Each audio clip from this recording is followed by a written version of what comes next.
Good afternoon. Good afternoon. Thank you. And welcome to the third annual Innovation in Affordable Housing Design and Planning Competition.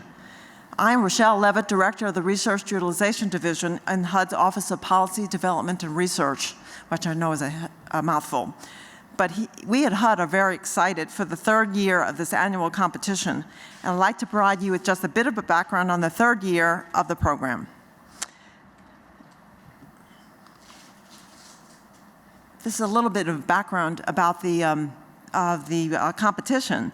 We created it to encourage innovation in affordable housing and to raise practitioner capacity and foster cross-cutting teamwork in design and community development. Each eligible team consists of 3 to 5 students, and they're here today, in 3 different disciplines, one of which had to be a non-design related discipline. So for example, teams that were represented included law, construction management, real estate, urban planning, natural resources, architecture, and others. The competition was divided into 2 phases. During the first phase, teams proposed solutions keeping 5 general elements in mind: planning, context, and analysis, building solutions and technology, community development solutions, site-specific illustrations, and schedule and finances. Students proposed solutions in response to a project being undertaken by the Housing Authority of the City of Santa Barbara, which involves either new construction or gut rehab of a 28-unit family housing development called Monteria Village. The Monteria Village is a RAD property, contains a mix of 2 to 5 bedroom apartments, and the idea here was to compose designs that would address the lack of housing options for families in Santa Barbara. The Phase 1 submissions were evaluated by a jury of 5 experts in the field. The jurors, who are all here today, want to raise your hands, and seated before you, and they chose the top 4 teams, which are all here. The 4 teams were then invited to visit Santa Barbara, and this is a few pictures of the site visit. They spent the afternoon touring the site and the town of Santa Barbara and hearing from the staff, elected officials, and members of the community of Santa Barbara. This is a list of the student teams, and I won't read them all their names, but you can see that they are Texas, Kansas, Maryland, and Harvard. And you all deserve a big round of applause for all of your hard work.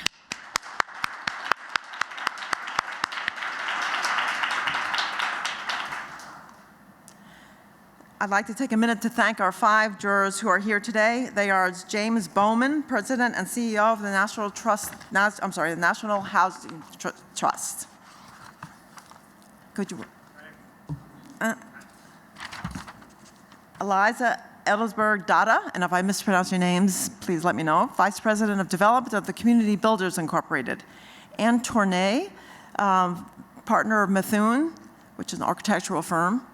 Tom Ficaro, Senior Vice President of the NHB Foundation, and our head juror is Micah Ruan, Executive Vice President of the National Community Renaissance. Again, they're before us. And now I'd like to introduce our partner in this year's competition, Rob Pearson. He's the Executive Director and CEO of the Housing Authority of the City of Santa Barbara, and Rob will provide more information about the site and the city. Rob?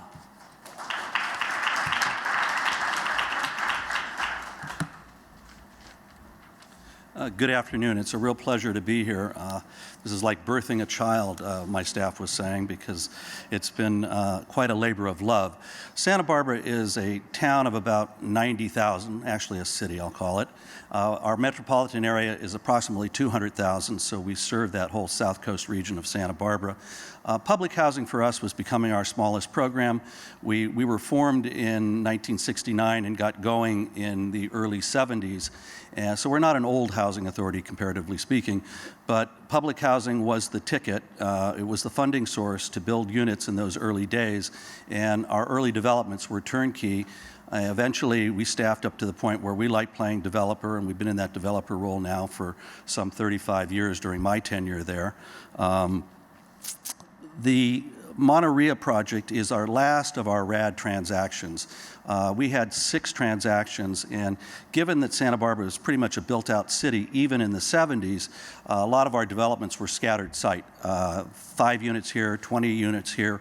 Our largest was 122 senior units, but it became our smallest program with 494 units over approximately 42 different sites. So getting them through RAD, we had to package them in certain groups, and this one being a site of a little over 2 acres and probably our best opportunity for additional development.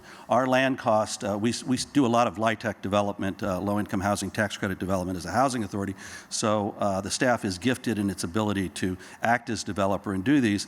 But when this design competition came along, we thought, what better opportunity to get some expertise from folks that don't know us, not a local architect, who could take a fresh look at all of this and give us their ideas. And with HUD's generosity, we get it for free, and the students' hard work, we get it. So it made perfect sense to us because we didn't know what to do with this site.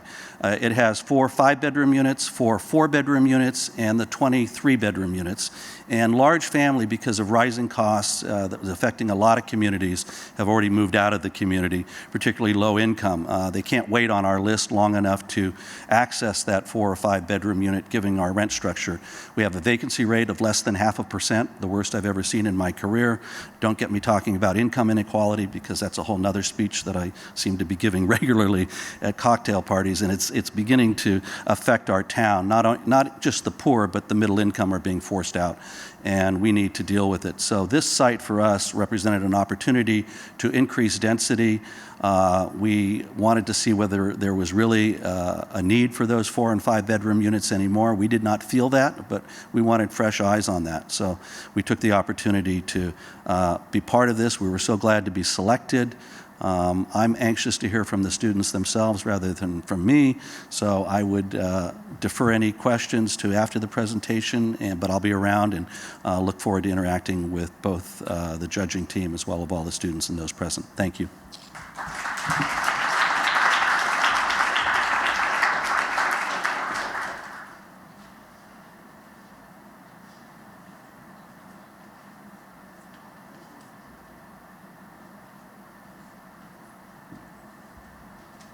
Okay, now we'll start the competition. If all the teams except the first will leave the room, we can begin the process. And we'll bring up Texas. Come on.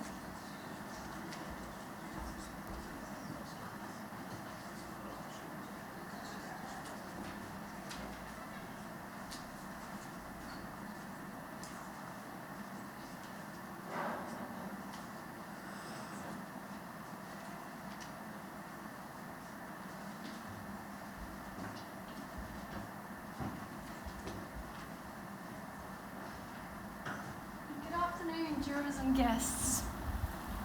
In 2013, a New York Times journalist said that families today were more stylistically, racially, and religiously diverse.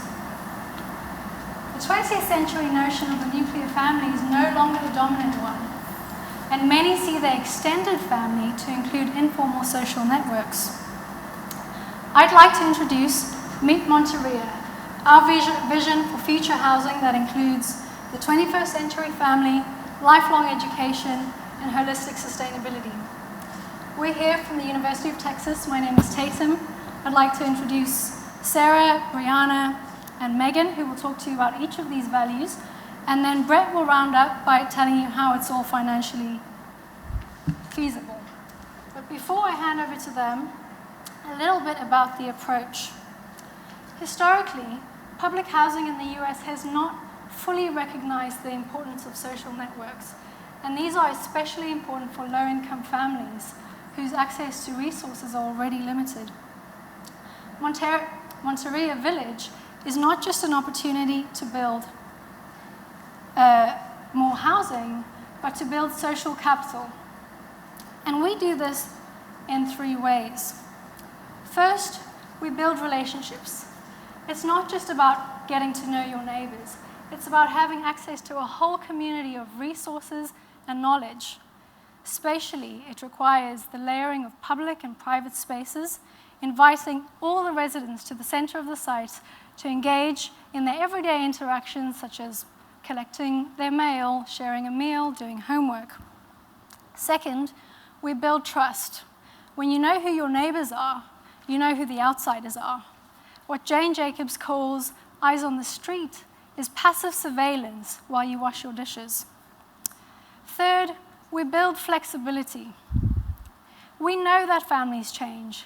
We recognize the need for independence within families, and we acknowledge the cooperative ties that keep families afloat.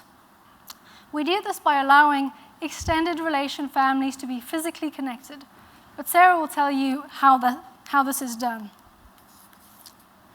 I'd like to briefly mention some of the challenges that we came across in our research. So Santa Barbara, like many other regions across the US, suffers from a number of issues brought about by 20th century planning. 70% of workers commute into Santa Barbara because they can't afford to live there. The average wait list for an affordable home in Santa Barbara is 9 years, and 60% of households are burdened with housing costs, which means they're paying more than a third of their incomes towards housing. If we look at the site, speeding along Cliff Drive is unmonitored, and noise is a problem, and speed is a safety risk. The 100-year floodplain is even more of a risk as climate change approaches and weather patterns become more unpredictable. The site itself is completely broken apart with inefficient parking and a lot of impervious surfaces, fragmenting any social and green space that exists. But despite this myriad of challenges, both regional and at the site level, we see a number of key opportunities. The existing affordable housing complex is very well connected. Within a quarter mile, it has access to regional transportation, as well as 8 bus stops. Within 1 mile, it's got downtown with business facilities, healthcare, and numerous schools, including the City College right across the way. Second, residents also have access to high-quality open and recreational spaces. Some of these include St. Inez Foothills, Pershing Park, the Pacific Coast, and adjacent to the property, the Rancheria Community Garden. Last, but most importantly, Monterey Village is a publicly owned prime real estate, meaning for us, at 28 units, it is underutilized, but with the potential to house many more low-income families. With that, I will hand it over to Sarah to introduce the site and talk about our first value. Thank you. As Tatum mentioned, our team identified 3 key issues facing the site design itself, including density, social integrity, and transportation. To take advantage of this exceptional property and provide more affordable housing units, our proposal taps into available density allowances offered by the city. Going beyond the prescribed goal of 34 units, our progressive design provides a total of 65 new homes on site, with 100% of these homes dedicated to affordable housing. To achieve this, the existing structures will be replaced with a new 3-story configuration connected by open-air circulation that takes advantage of Santa Barbara's Mediterranean climate. The design also accommodates the existing Family Opportunity Center and a new education center, which Brianna will expand upon later. With more units on site, the need for beneficial social space is paramount. After our visit to Monterey Village, it became apparent that the existing community lacks clear thresholds, a distinct social center, and suffers from excessive vehicular infrastructure. The primary corner at Montecito and Rancheria is disconcertingly noisy, and existing parking completely bisects the site. To remedy these issues, we are proposing working with the city to make improvements to the streetscape, including the removal of a one-way slip street at the existing bus stop to reclaim the currently unusable traffic island. This will then serve instead as an improved bus shelter with new pedestrian crosswalks and a vegetated sound screen, resulting in a safer, slower intersection. Within the site, inefficient drive aisles are eliminated and replaced with 2 distinct pervious parking nodes. to serve each side of the community, keeping the central open area intact and car-free. This creates a healthier and safer social space at the heart of the community that also serves as a beneficial stepping stone for biodiversity between the nearby natural open spaces. Lastly, a variety of transportation measures are proposed to support the new site concept, aimed at reducing private automobile ownership. Our team believes that in a city like Santa Barbara, where bus service is regularly provided and the average commute is less than 20 minutes, there's a real opportunity to embrace what we're calling a multimodal toolkit. Through a partnership between the Housing Authority and the city transit provider, residents are encouraged to use available public transit with free bus passes. A discounted bike share membership, ample bike storage, and maintenance facilities are also provided on site to promote healthier bike commutes. And most importantly, parking ratios are minimized. Based on available reductions per the state-mandated coastal zone overlay and Santa Barbara's density bonus program, our proposal includes a total of 59 spaces, with 5 of these spots dedicated to a fleet of electric car share vehicles, specifically for subsidized resident use. So rather than putting costly parking structures in place, the multimodal toolkit is a more sustainable solution that will also save residents thousands of dollars a year for cars not owned. Moving further into the detail of the units themselves, our team worked to ensure that every home was given equal consideration and had a strong connection to this newly created social heart. Public and private space is clearly defined at the site's boundaries through the use of small gates and entry arbors. Defensible space at the ground level is created with low walls at every front door to buffer individual units from street and parking edges. Similarly, at the upper floors, a 10-foot wide circulation deck with defined front door zones encourages residents to claim the area outside their home. Every unit also has access to private terraces or patios, creating both eyes on the street and a more lively communal atmosphere. Also integral to this strategy is the relocation of the Family Opportunity Center. Previously at the back of the site, the FOC is now centralized to better engage families. Enlarged to provide staff and residents with more space, the building buffers the courtyard from adjacent parking and is enhanced with overhead doors that spill out onto an adjacent community plaza, allowing for more informal gatherings. A new play space is nestled opposite this, hidden from public street view, but easily monitored by surrounding units. Children and adult community gardens programmed into the central courtyard provide opportunities for residents of all ages to interact. Finally, the units themselves provide optional flexibility that can benefit modern family networks. A mix of 2, 3, and 4-bedroom flats and maisonettes provide simple dual-aspect floor plans. But in an instance where extended families or friends would like to live nearby and feel more connected while still maintaining their own lease agreement, for example, single mothers that regularly depend on one another to help watch their children, a pre-framed opening and a shared demising wall can be revealed to effectively combine units.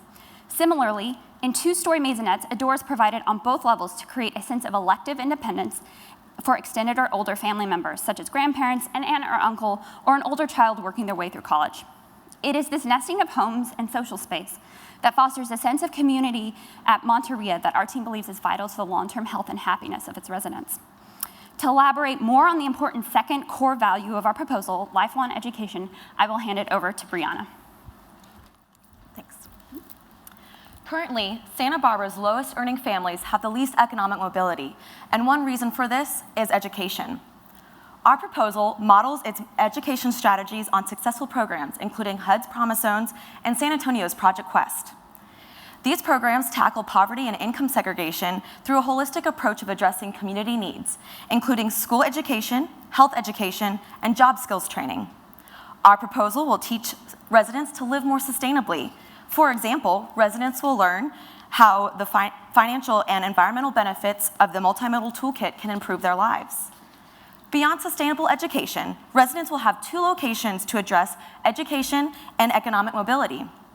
First, the first will be the Family Opportunity Center, and the second will be the Education Center. First, the Family Opportunity Center is doing an amazing job at addressing the needs of the children within the Santa Barbara Housing Authority community today.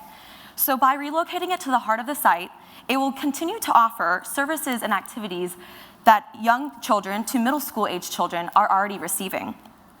In addition, our proposal provides a second separate space called the Education Center. This is a space that high school students and adults of all ages can seek a quiet space to focus, to seek educational guidance, and to expand their skill set. The center will partner with nonprofits, local governments, private businesses, and City College, which is just across the street, to provide college preparation classes like GED courses and one-on-one counseling.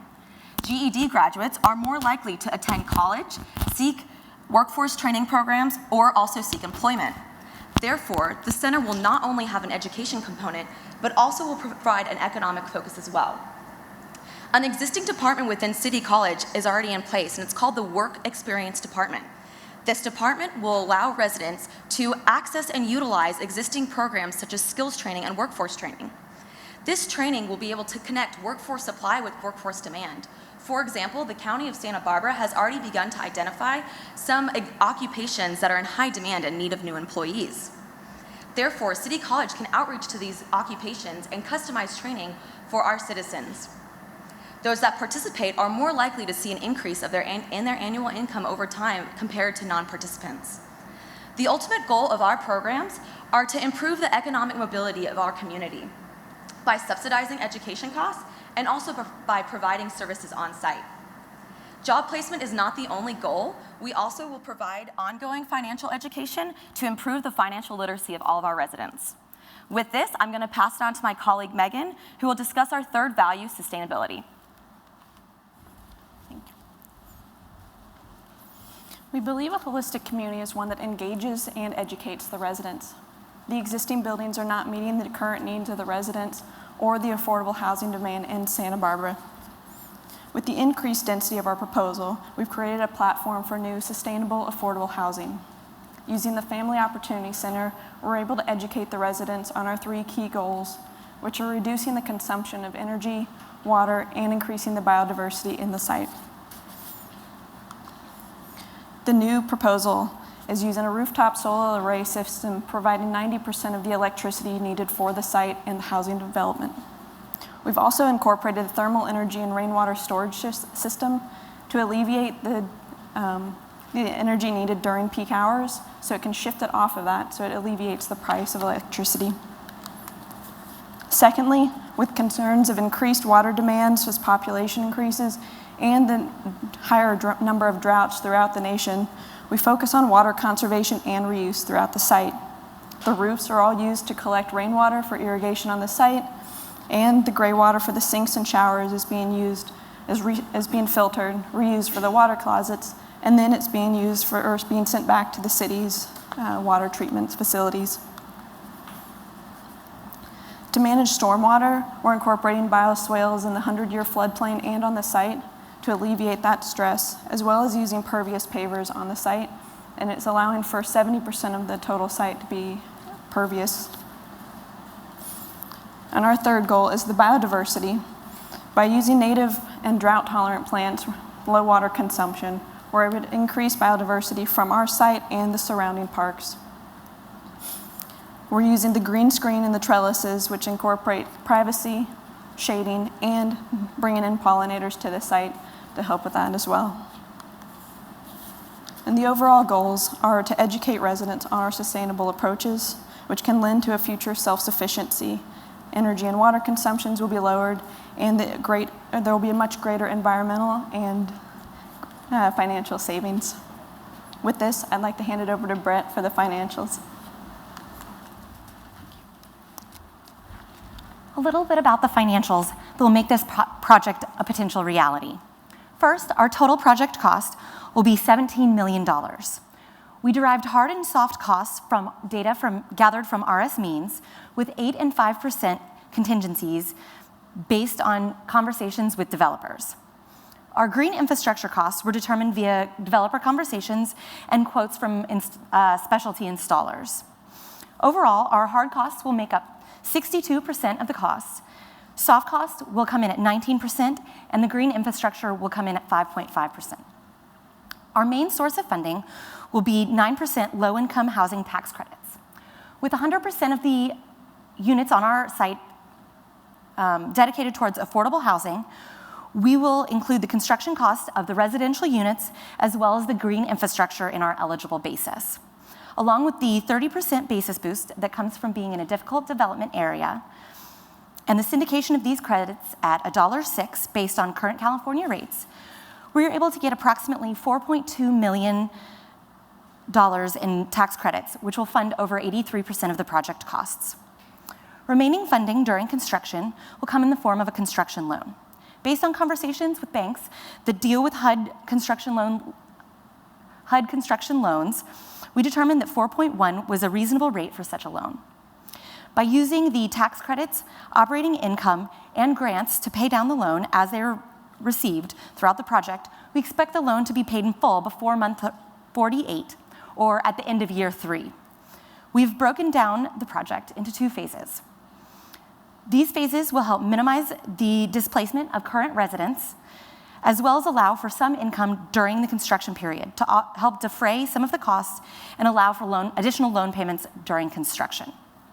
Operating expenses at $5,000 per unit are all-inclusive, based on California Tax Credit Allocation Committee annual operating expense reports for similar projects.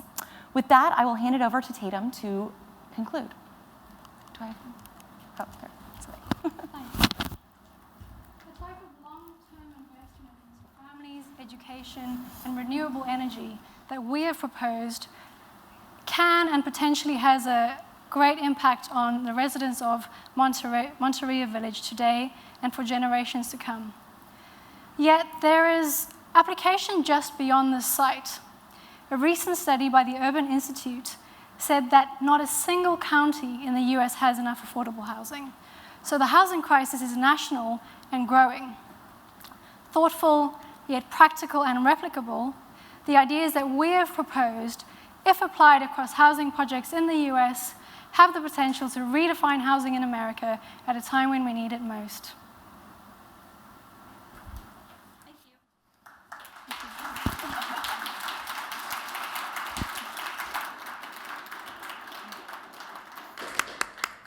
We're going to go ahead and start with jury questions. As we tee it off, one of the things to be thinking about in your answers to questions is this competition is also about innovation. So please take this opportunity to describe what you were thinking about in terms of innovation in this project before us. So, James? Yeah, thank you. That was very good. Did a lot of hard work on this, and it shows. Explain to me a little about the phase 1, phase 2 plan. Is that with one plan of finance, or is that 2 separate tax credit The awards? tax credits were calculated as a holistic number, and we assumed that we would get 10% at the beginning of phase 1.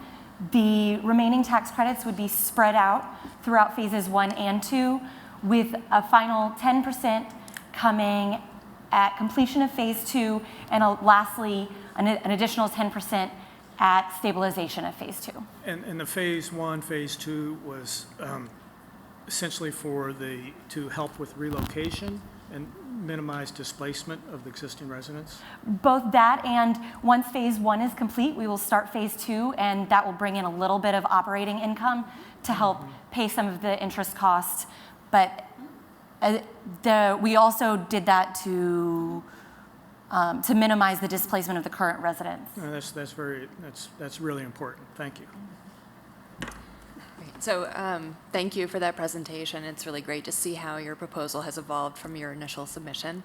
One question I had for you all is, as you thought about adding units to the site, did you consider introducing some market rate units to create a mixed income development, and how did you think that through? So we did. We definitely wanted to address the current residents that would be displaced. And then we also recognized the opportunity to use that amazing prime real estate all for affordable housing.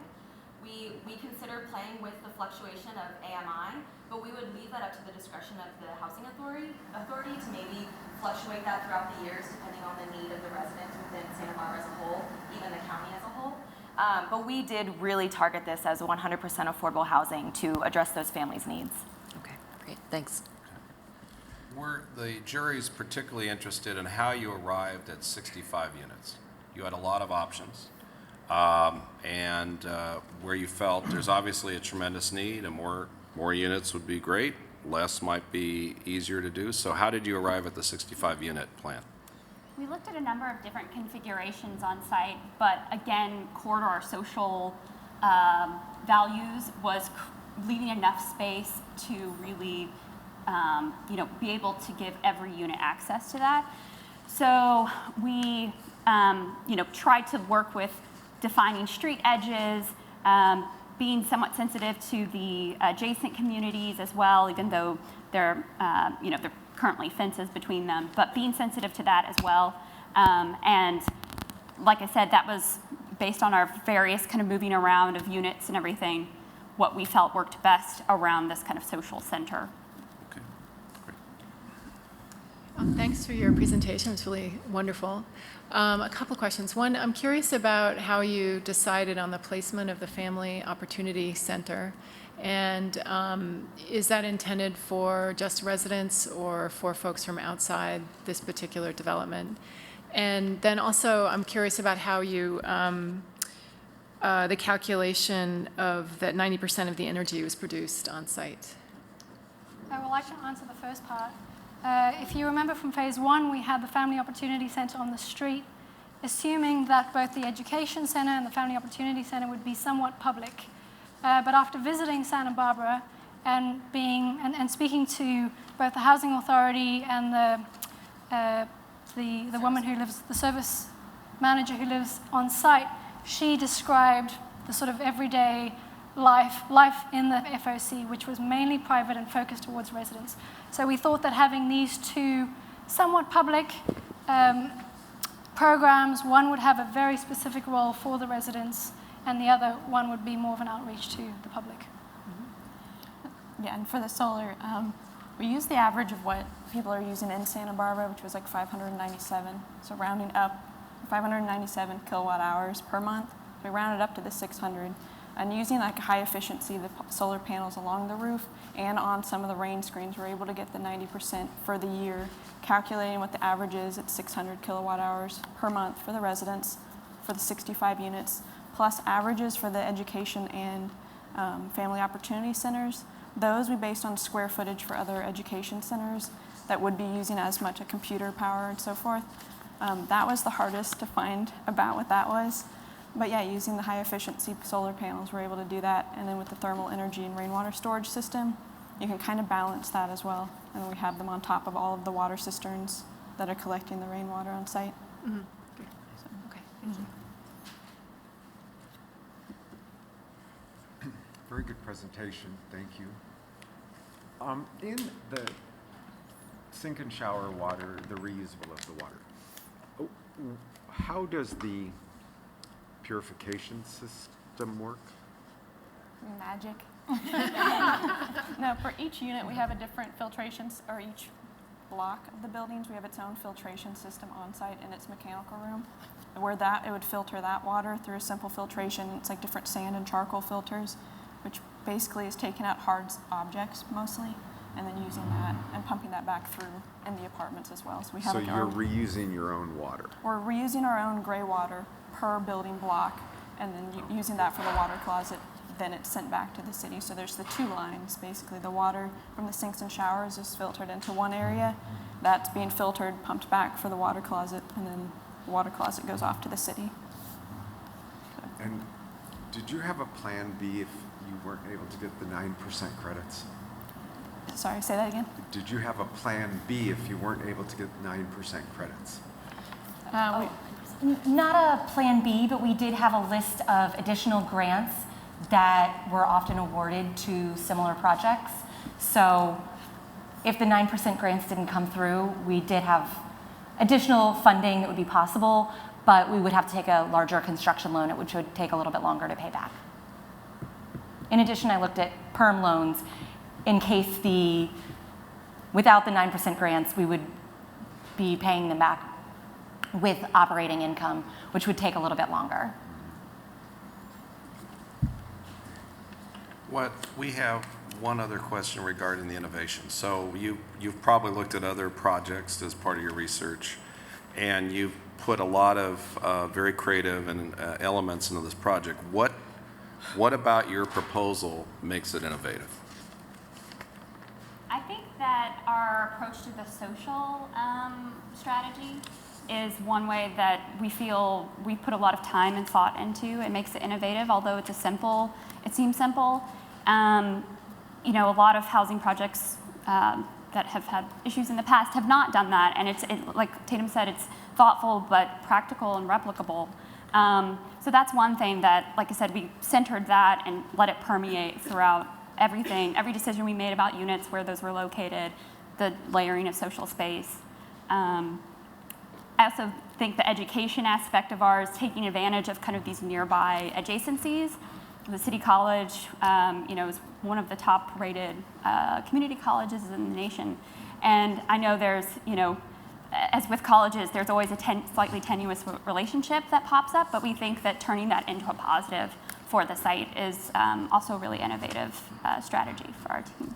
And so the combination of our three values is something that's quite new to public housing, because it was always seen as a place of transition where we wanted to get families in and move them out quite quickly, albeit a number of years. We see this as not maybe a permanent place. We'd like people to move on if they can and when they're ready, but we see we're creating spaces that represent stability and rootedness. And I would also add that our parking strategy, I think, is very, we are attempting to look into the future and see the potential to get along without such heavy dependence on automobile usage, and that further reinforces use of public amenities that are provided, like transit, and encourages residents to use their own cost in a more effective way. Liza had another question. Sure. Yeah, I had a question about the unit design. So your concept about having flexible units that could be added to and subtracted from, I thought was great, and that was part of something that caught my eye in your original proposal. You talked about a maisonette concept in this version. Could you just tell us a little more about that and how it plays in? Yeah, so that is this 4-bedroom unit. That's a 2-story unit. Okay. And in that, we're providing doors on both levels. And that was the example we provided of if there's an extended family member. We have to call time. Got Okay. it. Great. Thank Okay. you. Thank you very much.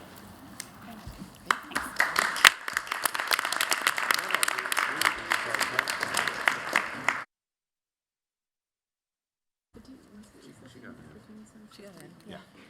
Thank you. Oh, I didn't see that.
Hi everybody, my name is Doug Dawson with the University of Kansas.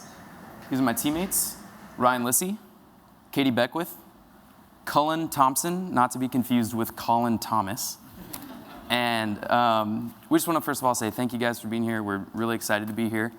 Thank you for the support from KU and everybody back home out there watching us. And we're just really excited for what we feel is, we're confident that, what we've provided is going to be a really great solution for the future of affordable family housing. But first off, I'd like y'all to think with me for a moment, if you would. Think about family. Families aren't uniform. They're not all the same shape or size. They don't all require the same amount of space or resources. But families are all built upon relationships. And these relationships within the community and within the neighborhood are the basis for what we see in how our children grow.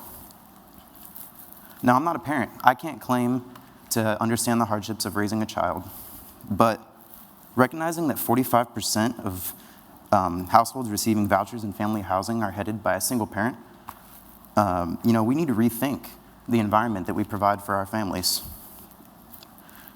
So with this in mind, before we even jumped into the building design, we thought about who are these families that are going to be living here? What are their requirements? What are their day-to-day needs? What activities, can we provide them to support them? And, what if there was an ability for the community and the building and their neighborhood to actually lend a helping hand? So, for example, Betty, a single mother who has a child sick at home, and she has to come home to take care of her child from work, and her income is affected, that puts their financial situation at risk.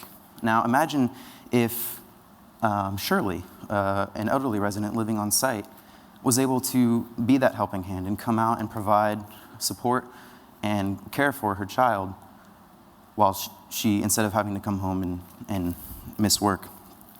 What we've found examining the traditional model of family housing is that we're not providing this support network. And we asked how can we redevelop a new typology for family housing to be socially and sustainable for the future. So in line with Betty and Shirley's example, one of the biggest opportunities that we found was within one of today's largest growing demographics, and that's our aging population. The U.S. Department of Health and Human Services predicts that by 2040, 1 in 5 people in the United States will be over the age of 65. And the census data shows that over 2/3 of our families are not actually this traditional married couple with 2 children model. So imagine if the future of family housing provided the foundations for families to live in a community where children could come home from school and not just be with their family, not just be secluded and isolated, but they could interact with their grandparents and other community members and role models in a healthy and safe environment. We believe the new typology for family housing is necessary for the sustainable and economical growth for our future. Our team's vision for a family-oriented, sustainable neighborhood involves 4 major innovations that we believe will radically change the future of what family housing is and how it provides for its residents. First of which is program, and like what Doug was touching on previously about integrating seniors into the neighborhoods. And so by creating a diverse range of housing types and programs on site, we create a community that efficiently utilizes the site and all of its resources available. Secondly, through technology. By integrating the latest of health technology into what we're calling the Family Living Center, which we'll touch on later, and also sustainable strategies, we provide a community that both gives back to the environment and also provides much better care for its residents. Third, through financial resources. So in conjunction with typical low-income housing tax credit and typical financial methods, we are able to leverage institutional resources through university partnerships in California, through grants available to universities to help fund the project and create this better care. And lastly, through construction. By rethinking how we actually build housing, our solution includes prefabrication methods, which provide better and more safe working environments for those building the project, delivers a better product faster and cheaper than conventional methods. And so these 4 innovations we believe can be actually applied at a range of scales across the country that can actually continue to change family housing in the future. So, as as we started to analyze the specific conditions in Santa Barbara, a few things became clear to us almost immediately.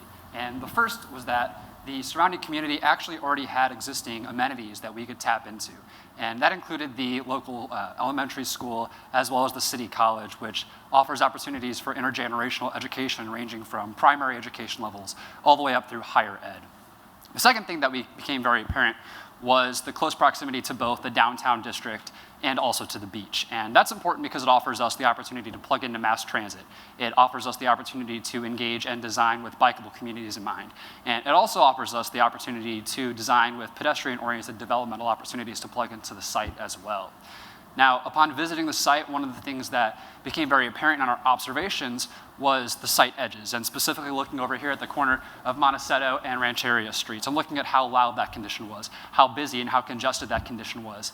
And we quickly realized that it's not the ideal location to put any kind of noise-sensitive residential building, and even less of an ideal location for Betty's children to be running in and out of their street, out of their homes, for parents to be sitting out in their front porches with their children playing, and trying to actually engage any kind of community building feature. And it's for this reason that we decided to actually scrape the site and build new rather than recycling and renovating the existing buildings. Now, it's very important to recognize the fact that renovating and recycling buildings is inherently a sustainable design focus and principle and practice, but it's also important to recognize the fact that it might not always be the correct design solution to every problem.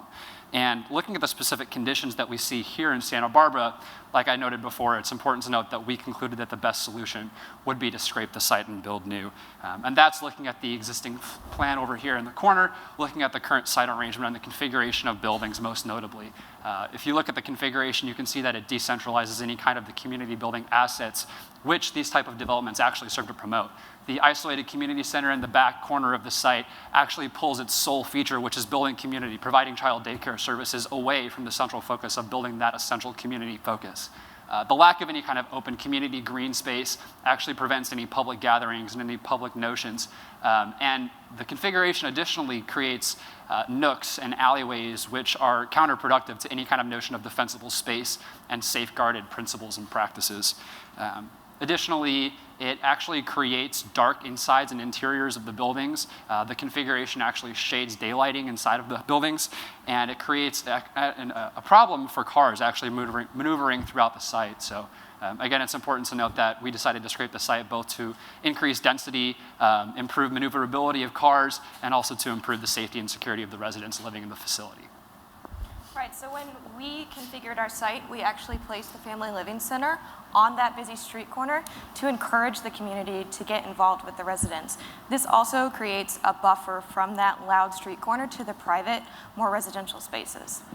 Now we have parking provided in the back, but otherwise we've consolidated the parking to the southwest side of the site, providing 65 spaces for residents and guests. Now we realize that providing one parking space per person is unsustainable, so what we've done is promoted our car sharing program to be integrated.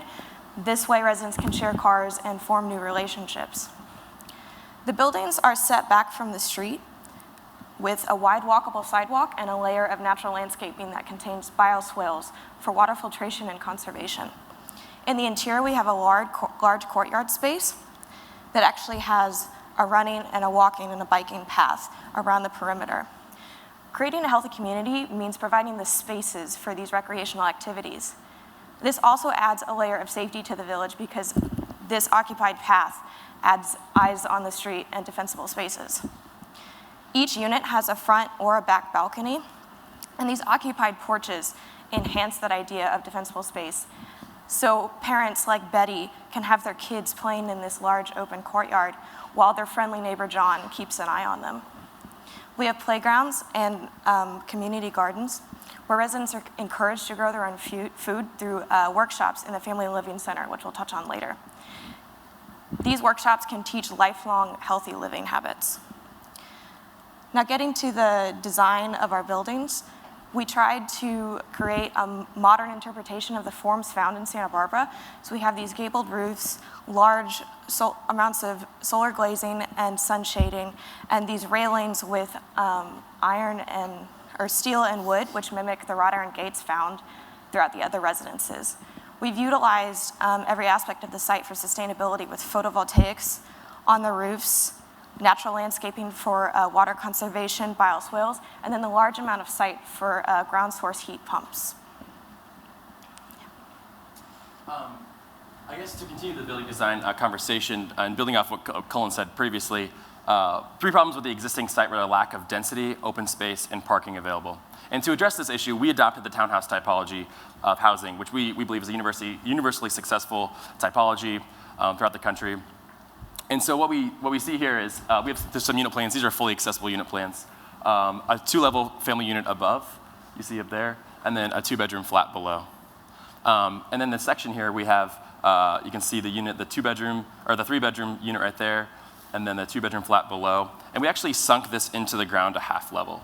And this does a few things. One, it actually creates an optimal separation and connection relationship to the street. So you can imagine someone walking by not being able to look directly into a unit like they would be if it was on grade. This also doubles the amount of units that have direct access to the public street and the more private courtyard. So every unit we provide on site has a direct access through the unit to the street and to the courtyard. And we believe this actually provides an identity for these families. In the townhouse typology, you can see the gabled roofs. In the single-family neighborhood, we believe this is definitely the sweet spot of density for this context. And so we can see some diagrams up in the top left corner right there. And that just demonstrates how we took this long bar and we broke it up with the units. We paired these units and mirrored them to create efficiency, sharing plumbing walls. And then we actually stepped them back and forth, alternating in pairs. And this does 2 things. First, and you can see in the image right here, it breaks up that long bar, and it creates a more human scale along the street. You can see people being able to chat from their stoop to people on the street walking. It gives that identity, again, like I was saying, of these individual houses in the single-family neighborhood. And secondly, and more importantly, it provides a larger defensible space immediately accessible to each unit. And so you can imagine the kids, again, in their units, coming out and being able to play on a balcony directly accessible to the unit that's just close, they're still outside. And this alternates back and forth to create that scale. And one of the jury's comments was problems with accessibility on our site. And how we addressed this was actually on the eastern portion of our site. If we go to the next slide, in our family living center, which Katie will continue the discussion with in a bit. But we've actually flipped the model. And so we took the 2-level 3-bedroom units and sunk them down to be on grade, and then we put the flats above. And we shared the elevator with the family living center to create an efficiency on site. And that way we're able to provide over 25% of our units on site to be fully accessible. So these accessible units attached to the Family Living Center are our senior living lab units seen here. Now, these units can be thought of as a medical device itself tethered to our research lab. These units provide non-invasive healthcare for seniors and greatly improve the quality of life. So each unit has 4 main components of research technology. First being gait analysis. Gait measures how you walk and actually can detect when a senior has fallen and alert necessary medical people. Next is sleep sensors, which can not only track your health through your sleep, but sense when someone gets out of bed in the middle of the night and turn on low-level lights, possibly preventing a fall in the first place. Thirdly, smart mirrors, which measure the yellowing of your lenses, which naturally happens as you age, and adjust the amount of blue light you receive through the LEDs in the unit. And finally, the smart toilet, which measures your hydration and automatically adjusts diuretic and heart medication. But not only can this health lab bring preventative health care to seniors, this level of technology and research can help address developmental issues in children, such as ADHD and autism. So everybody in this community gets the health care they deserve. Also, bringing telehealth to Santa Barbara brings a new level of infrastructure because of the amount of data and bandwidth that's required. And in this digital age, access to the vast resource that is the internet is a basic human right. And we saw providing that as a requirement for bringing housing into the 21st century. So as Katie mentioned, the Family Living Center is really the new community engagement focus of our site there on the corner. And that ground level is where we have a multi-purpose room and some counseling rooms and really flexible spaces that allow the community and residents on site to come in, everything from a teen night to a cooking class in the kitchen, even if there's legal counseling and just family meetings that need to take place here, this building offers them those resources and the spaces that they need to address some of the issues that they may have trouble with today. And above that, on the second floor, is our research lab. And that's where all of the research that our partnering institutions can come in, and they have this space and access basically on site with these elderly residents in the senior lab units. So by partnering with them, we're able to bring in, as Ryan mentioned earlier, institutional funding and additional outside grants to further our, further what we can really build on and provide for our senior units. We have created a robust financial model that combines private equity with government subsidies to fully fund Monteria Village and reinvent it for the future. The primary source of funding for this development are low-income housing tax credits. On the site visit, we learned that low-income housing tax credits are sold at a premium in Santa Barbara, considerably higher than the national average, and this actually was confirmed at an expert panel that we just attended this morning.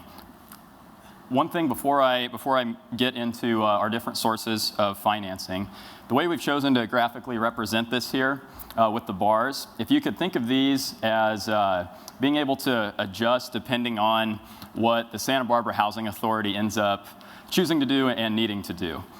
Depending on, we want to defer to their experiential knowledge and awareness of the community and enable them to use this as a tool, but adjust each funding source commensurately to what's available. Another sizable portion of our financing is energy performance contracting. And what this enables us to do is start off with sustainability from day one. This pays for the construction and technologies and different pieces of equipment that we need to make the development net zero. Now, the major distinguishing factor from a funding standpoint and from a medical and community standpoint, like my teammates have touched on earlier, is the Living Lab. They've already told you about the medical benefits and the peace of mind that it could provide, but it will also be a sizable and reliable funding source. The 24/7 health monitoring will enable us to obtain chronic care management vouchers through the Affordable Care Act and provide an attractive research opportunity to universities in California. We believe that there's just a few California medical schools on the board here. I don't think it's just limited to medical schools, but since these are tied to the senior units, that would be our first option. And we see universities being able to design intergenerational studies, longitudinal studies, and being able to subsidize them with National Institutes of Health or National Science Foundation grants. And this will enable us to bring in rent above the market rate. Something else from this morning from the expert panel, a gentleman with the DC Housing Authority said this better than I've been able to as I've been running through this over the last week or two. He said that without profits, my policy doesn't work. And that's really one of the best things about the Living Lab, is it enables us to add a lot more value to the community and to this affordable housing development. Now, I know that there are some additional costs in this model above what a basic affordable housing development would be. And the appropriate way to look at it is as an investment. We'll put up these costs on the front end and be able to reap the benefits for a long time. We ended up arriving at the Living Lab concept for a financing source. After considering a few other sources, I had the chance to work with a Kansas nonprofit group in Kansas City with a similar focus, a housing group. And it's a program at KU where grad students basically serve as consultants for nonprofit groups. And they wanted to move beyond housing and do a business incubator. And one funding source that they had for it was a coffee shop. And we thought about maybe doing that or a corner store or something in lieu of the Living Lab. But I sharpened my pencil and tried to figure out exactly how many cups of coffee you need to sell to make up the funding that we believe we can get through grants.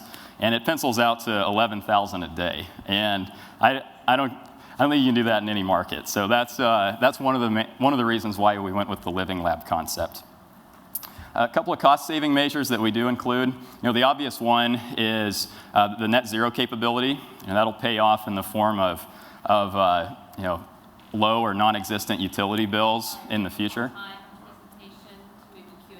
Okay, thank you.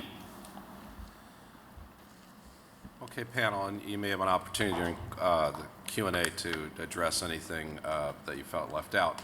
The jury's going to have questions now, but one thing as you're providing your answers, please remember to, if you can, emphasize the innovation aspects of your proposal. So we'll start with James. Yeah, thanks. I congratulate you on looking at integrating housing with healthcare. That's probably the biggest trend in our industry right now, how to capture healthcare dollars to use for housing. So to that end, the senior lab, who would be monitoring these? The units themselves? The technology? So the universities that we partner with are actually going to be in that second story in the Family Living Center. And so since they're tethered with those units, they're the ones that are able to, like you can imagine, a school would come in and researchers could spend a semester there and they would be able to monitor those technologies through the school, through the university. So you see partnering with a healthcare organization for the senior living level, for the senior lab. Correct. And do you see them subsidizing the units in some way? When you say partnering with a healthcare institution, do you mean a hospital? Okay, it's like a university hospital or something. Yeah, that would be one option. With money. Yeah, they could subsidize it. We think that, or we believe that with above market rate rent, as long as they're paying their bills on time, we don't really care how they subsidize it. But another thing that we could potentially do is a different healthcare organization. If somebody had a new walker design and they wanted to test that out, they could provide subsidies and have a place to take it from prototype to being able to use it and spread the benefits of it. Okay, thank you. Sure. I also had a question about the Living Lab. I think it's a really interesting concept, and I was wondering if you could explain a little more your thinking about who lives there. Are these public housing residents who live there? Are the units open to anyone? How would that work?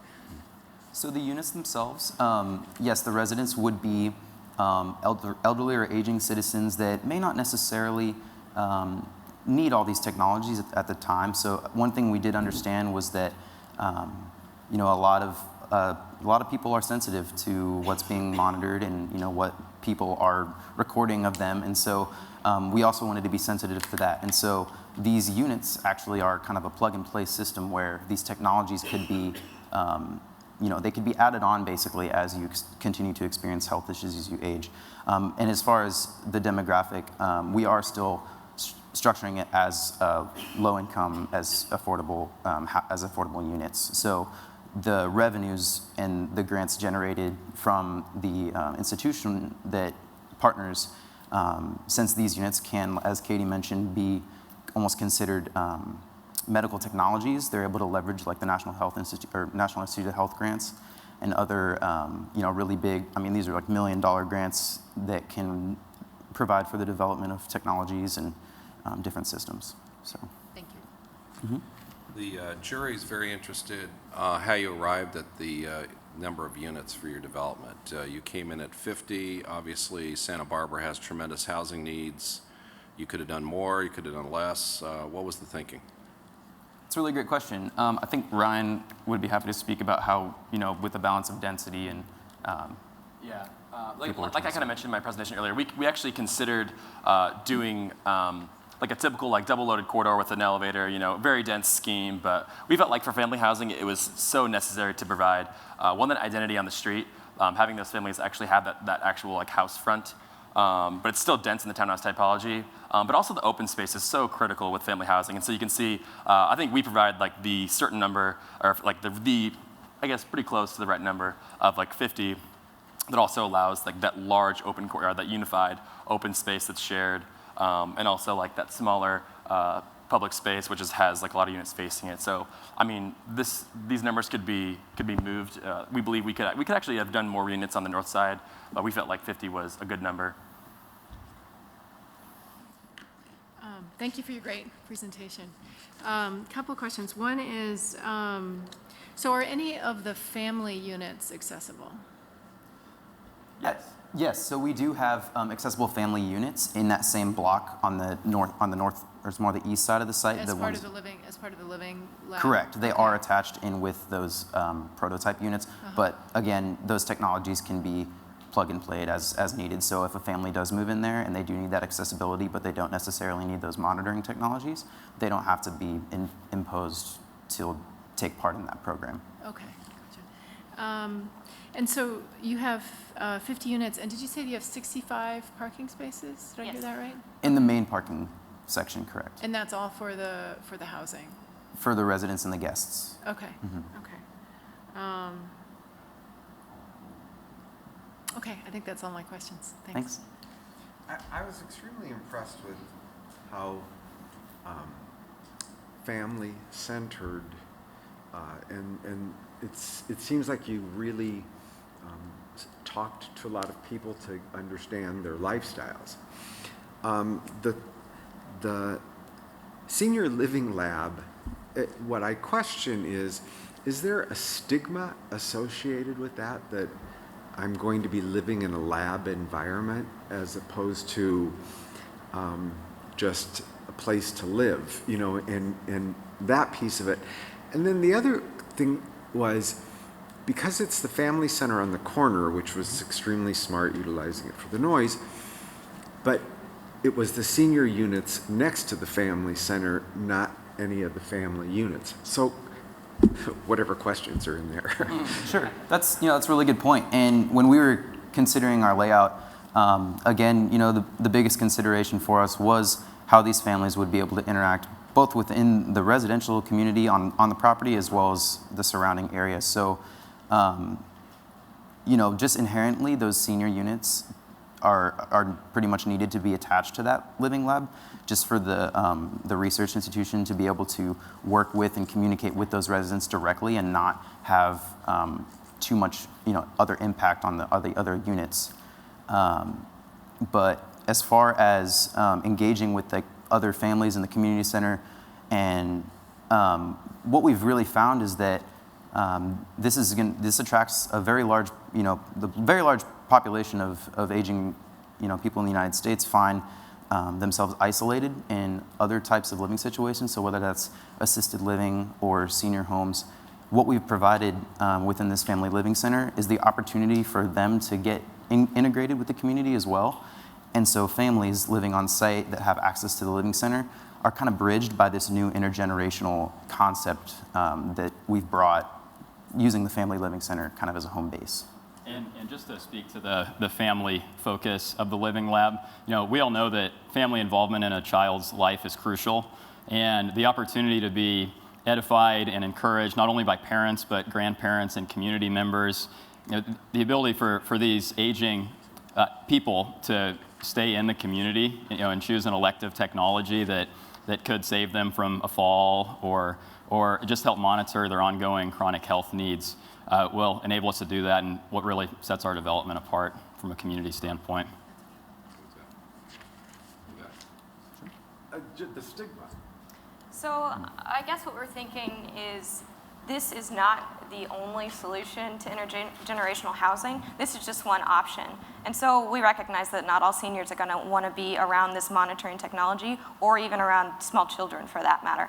But seeing how much the aging population is growing, I think this has to be an option to accommodate that. And I think there are seniors out there that care enough about their health and their families care enough about their health that they would opt in for this. And it's really non-invasive technology. And we have spoken too with a few gerontologists from our university, as well as even, I've got some, personal relationships with family members that are in that demographic that when I've spoken to them about these, technologies and these systems, I mean, their eyes light up. It's like, wow, that can happen. Like you guys would be able to know the minute that I fell over rather than getting the phone call from the hospital an hour later. So it's just these kind of, discussions have really open people up to this type of this type of technology as well. And most radical innovations are a little unsettling initially, but one thing that we were talking about is, as we were looking at intergenerational housing as a solution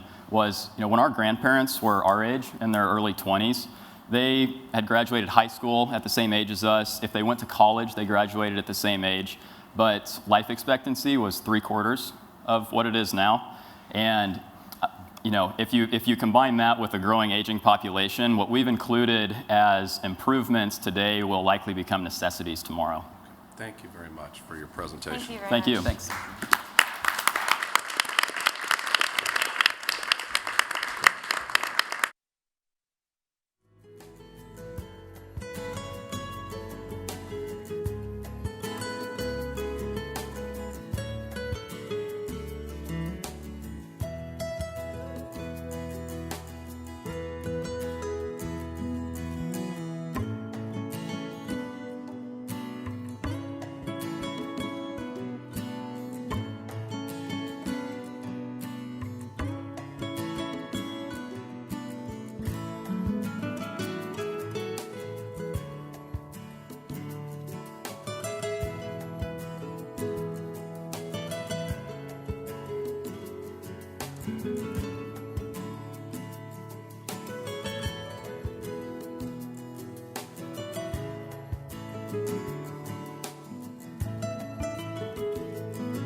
There we are.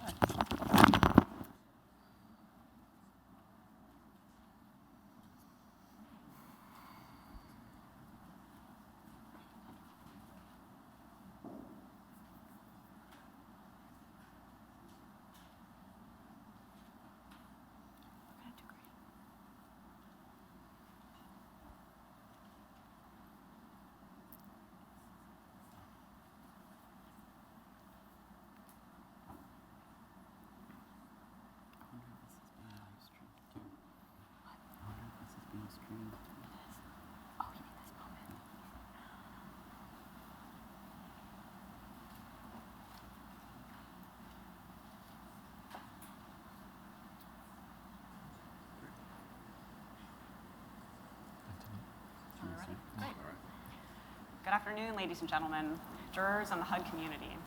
On behalf of the Harvard University team, I'd like to thank you for the opportunity to present today. We've thoroughly enjoyed this competition. Our team represents 3 different disciplines. My name is Miriam Keller. I'm a public policy student. My teammates are Justin Kohler in the architecture program and Ali Stein and Omar Carrillo in the urban planning program. We are excited to share our vision for Monterey Village with you today. Our proposal begins with the belief that creating a home is more than just building a great house. A home connects individuals to community. A home supports health and well-being. A home respects the natural environment. And a home provides the foundation to pursue new opportunities. Monterey Village presents a special opportunity to create a real home for many Santa Barbara residents who need one. Its location, its current owner in the Santa Barbara Housing Authority, and an existing infrastructure for resident support set the perfect foundation for a transformative redevelopment. Our vision for how to seize this opportunity is built on 3 interconnected principles. First, we build on existing programs and community assets to build partnerships that empower residents at all stages of life. Second, we create spaces, landscapes, and systems that respect and celebrate the environment and support the project's social and financial aspirations. And third, we develop a financing plan that maximizes resources for resident services and for high-quality new construction. You'll see these 3 key principles highlighted on each slide throughout our presentation. Our plan also responds to the broader context for housing and for housing affordability in the community of Santa Barbara. The city has experienced an extremely low vacancy rate, hovering around 1% over the past 3 years. In parallel, the public housing waitlist has significantly grown. Just between 2009 and 2014, the waitlist grew by 60%, and this greatest need, the greatest growth, was for families with children and for seniors. Another important point of context is that Santa Barbara City College is directly across the street from our site. And so there's a constant flux of students nearby walking to class or into downtown. However, despite accommodating nearly 20,000 students, SBCC is not required to build student housing. And so this has drastically tightened the rental market in Santa Barbara and driven down the availability of affordable housing for all groups. So how does our plan respond? In light of this broader context, our plan increases the total number of family units on the site, while also adding new homes for elderly residents and for students. This benefits families who already live at Monterey Village and helps meet the growing demand for affordable elderly homes and for student housing in Santa Barbara. So with this in mind, intergenerational community support is at the center of Monterey Village. Here you see an inventory of all the spaces included in our plan. We increased the number of deeply subsidized homes for families from the existing 28 units to 34. We add 18 affordable homes for elderly residents, and we subdivide a part of the site to develop 19 student housing units. We also expand the Opportunity Center to purposefully bring together people of these different generations to engage with one another. Much more on this later. In total, our concept more than doubles the number of units currently on the site and includes more quality open space to accommodate the wider range of users and activities.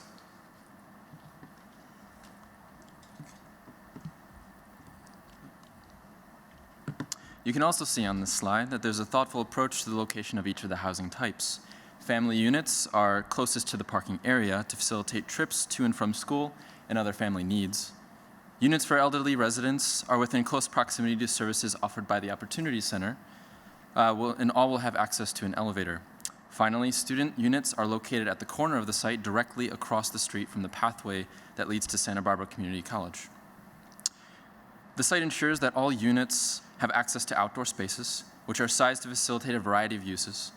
In the space surrounded by the college student rooms, you can imagine Frisbee games and long conversations in the sun.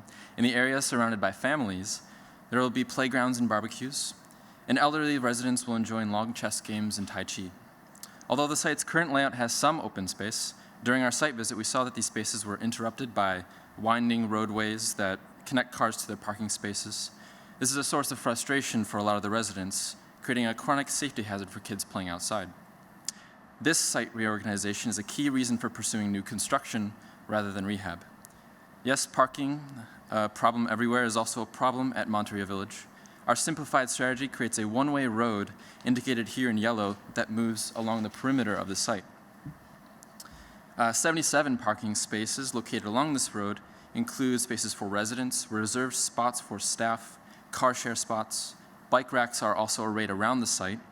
The car share and the bikes encourage the use of both shared and active forms of transportation, while a new shuttle will supplement the existing bus service.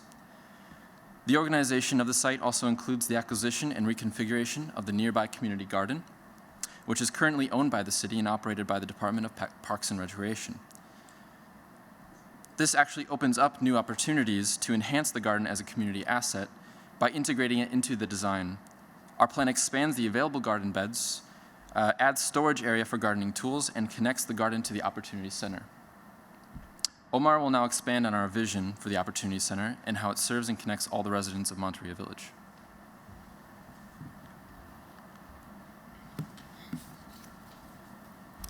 The Opportunity Center is at the heart of Monterey Village. This is where the action happens. Today, the center caters its services to children through after-school activities, and so is used only part of the day.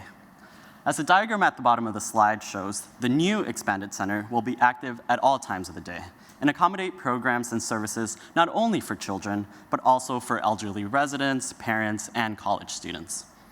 So what is a typical day like? In the morning, seniors gather outside the center for a morning Tai Chi session.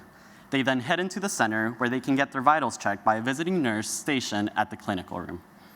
Right outside in the multi-purpose room, Meals on Wheels is setting up to distribute lunch to the residents.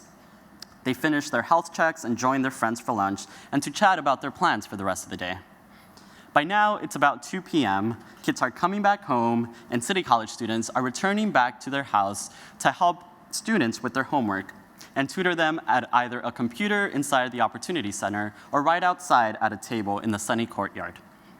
A couple hours later, the kids get a break from their studies to get moving with Everybody Dance Now, an existing program that will continue to be offered now with a bigger space that can accommodate more kids and more dancing. Meanwhile, senior residents garden outside where they are soon joined by children and other community residents. The older residents and opportunity staff teach kids how to care for plants from seed to harvest and back again. Parents coming home from work can attend financial literacy, GED, or other classes while their children gather outside. Woo, long day at the Opportunity Center. Through these intergenerational programs, people of all ages will share their talents and resources, supporting each other through relationships that benefit both individuals and the community. Emerging precedents for intergenerational housing around the country and across the world show that exchange and shared experience across generation generate positive educational, health, and mental health outcomes for all participants. So how do we make this possible? How does it come together? The site's proximity to downtown and its location across the street from Santa Barbara City College presents exciting opportunities that create a constellation of partnerships that provide comprehensive support services and bring these community spaces to life. During our visit, we learned that Doctors Assisting Seniors at Home, known as DASH, has been a huge success at other sites with elderly residents. This program provides senior residents with visiting doctors and nurses free of charge. We propose extending these opportunities to residents at Monterey Village. We also learned that the Housing Authority is currently working with SenCal Health to develop a mirror program for families. Monterey Village is the ideal place for this pilot program as it includes a clinical room in the Opportunity Center. We imagine a new financial literacy partnership with United Way of Santa Barbara, which is located just down the street on East Montecito Street. United Way already offers several programs that support families' financial planning and empowerment, including debt reduction, college and career savings plans, and retirement savings. We propose to tap into this local expertise and that the United Way operate a family self-sufficiency program on site. FSS programs help families identify employment goals and outline steps to achieve these goals with support from a coordinator that is available to both teach classes and provide one-on-one counseling. We think the chance to partner with Santa Barbara City College is one that cannot be missed. Our plan establishes and funds a position for an on-site extended opportunity programs and services staff person to help parents and students find and navigate resources available to support financially disadvantaged and educationally underprepared students. Establishing this position will create new pathways to Santa Barbara City College for residents of Monterey Village. The introduction of student housing at Monterey Village will provide even more opportunities for engagement between students and families. Finally, the redevelopment sustainability features provide another option for exciting learning and community building. The Opportunity Center will host a Housing Authority student intern who will be responsible for educating and motivating residents to minimize their carbon footprint. This intern will organize contests between residents, offer educational programs focused on water use reduction, and help residents understand how to make optimal use of all the sustainability features that will decrease their utility costs. Justin will now walk you through how the design meets the high environmental standards we envision for the project.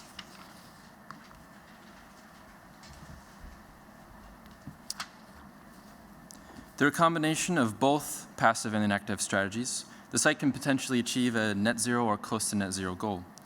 And more importantly, these strategies are fully integrated with our vision for community programs in space, as well as the financial sustainability of the project. First, passive strategies. The simple orientation and massing of the building goes a long way toward offsetting energy needs, especially since Santa Barbara's climate is relatively moderate and requires some heating in winter months. Every unit is equipped with a solar space, and this space is also on its south side. This space allows for the winter sun to penetrate through and warm a thermal mass of exposed concrete, a flooring material that is also beautiful and easy to maintain. This substantially reduces the active heating load during the winter, while in the summer months, the sunrooms are protected from overheating by fixed and operable overhangs, depending on the unit. The units also span the depth of the building to take advantage of cross-ventilation for cooling needs. These passive features serve a dual purpose by both advancing environmental goals and creating a comfortable outdoor space for residents. The sunrooms serve as a primary private outdoor space, and the balcony next to the kitchen overlooks shared spaces. Together, these spaces far exceed the code requirement for amount of private exterior space as well. Several active systems complement the passive strategies. First, photovoltaic panels offset much of the electrical energy use. They have the potential to offset use with an estimated 250,000 kilowatt hours per year. This is equivalent to taking 37 cars off the road for the entire year. The potential use of the entire roof space could even produce approximately 25% in excess of the estimated demand of the development. Second, a solar thermal array can heat water for use in cooking and showers, reducing the need for conventional hot water systems. This is directly below the PV panels. These layered systems utilize the full energy of the sun to reduce the project's demand for energy generated from the grid. Third, a gray water storage system reduces water from domestic use, rainwater collected from the roof, and through rainwater catchments in the landscape design.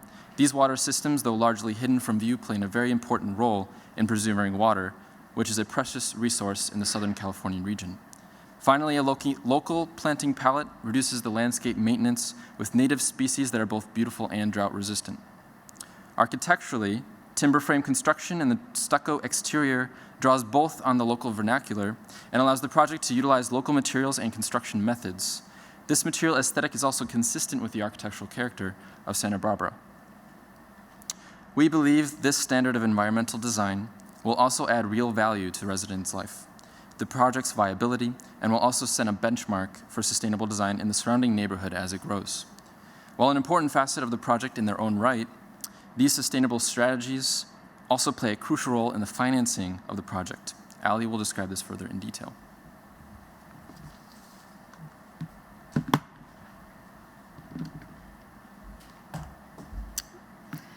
The financing plan at Monterey Village takes advantage of site-specific opportunities to ensure that the innovative combination of sustainability features and resident services are sustained for the long term.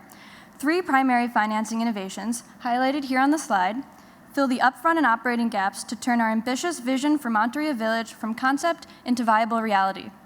First, we propose subdividing a part of the site to ground lease to a student housing developer as a means of cross-subsidizing both construction and deeper affordability across the rest of the site.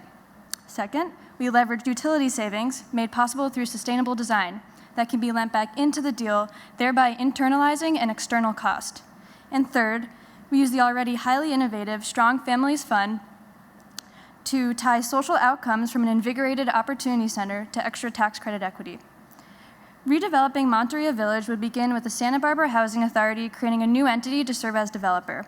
This new entity would enter into an agreement with an equity partner through a syndicator, therefore leveraging tax credit equity as encouraged by the RAD program. Sounds simple, right?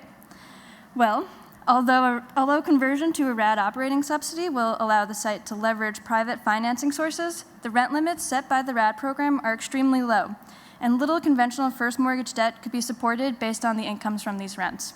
And although the state of California has a robust LIHTC program, these 2 sources alone are not enough to pay for the design, construction, and programming that we've envisioned at Monterey Village. So we got creative. Looking for a way to leverage Monterey Village's location while also encouraging intergenerational growth, we've decided to subdivide the existing parcel on the corner of the site closest to Santa Barbara City College and ground lease it to a student housing developer. Rather than selling the land fee simple, the ground lease option ensures that the Housing Authority maintains ownership of the site over the long term.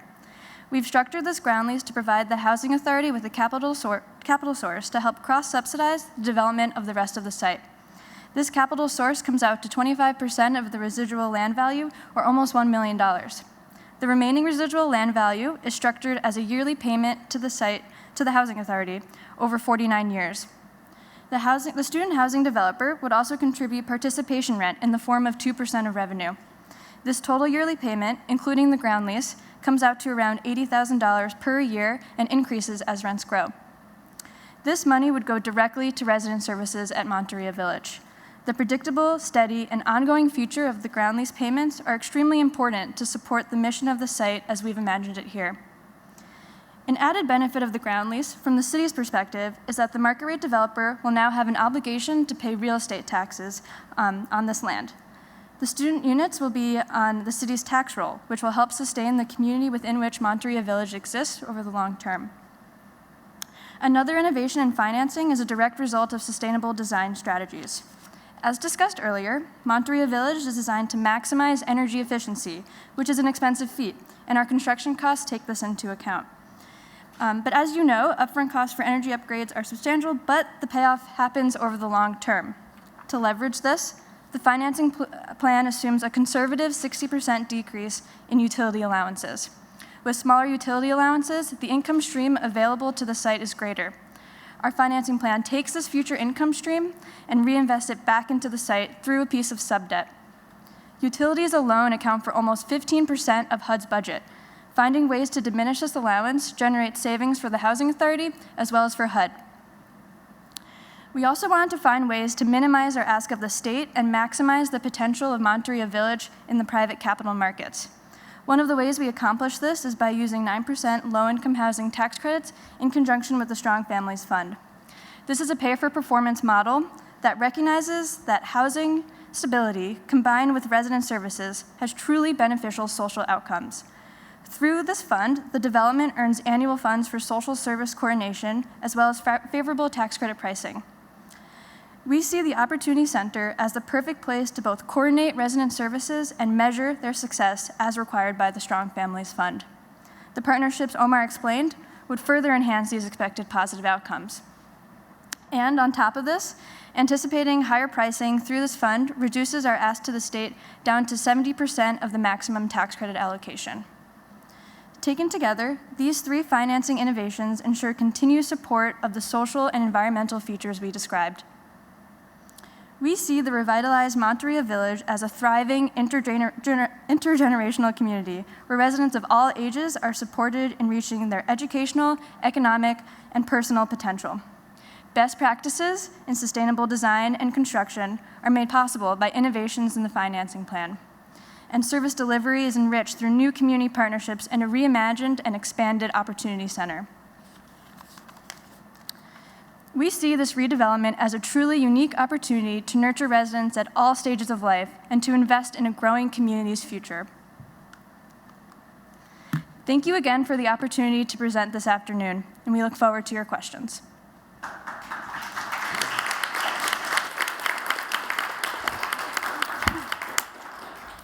Thank you. And now it's time for jury questions. And as you respond, please, if you can, take the opportunity to highlight the innovative aspects of your proposal and your concepts. So start out with James. So the annual ground lease payments and the Strong Families Fund dollars would fund the social service coordination? Yes.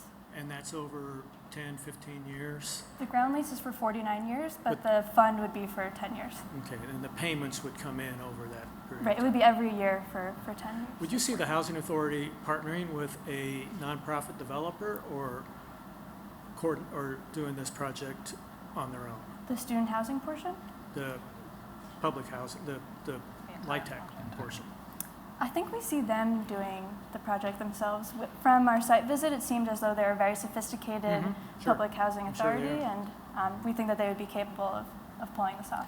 And would the Housing Authority select the student housing developer? We think that they would release an RFP for that portion of the site that is in line with with Monterey Village as we and they would imagine it. And then at that same time, they would be applying for the 9% tax credit so that the timing lines up well that way. One quick question.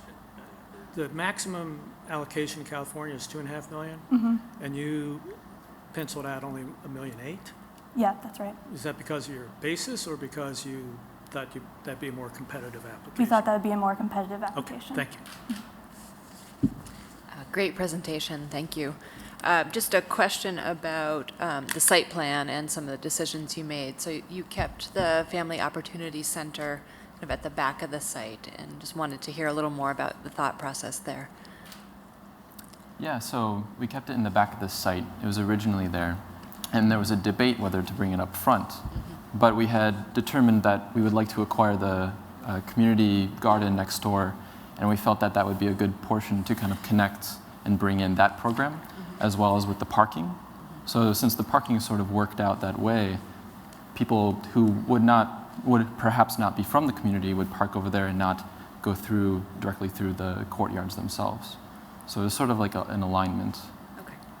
Yeah, because we're envisioning the Opportunity Center as also offering programming that extends to some community members outside of Monterey Village, we thought that easy access from there for the outside community wouldn't intrude on some of the residents' privacy as well. And from the image that we did show, you saw the front from inside the courtyard, so it does have two fronts in some sense.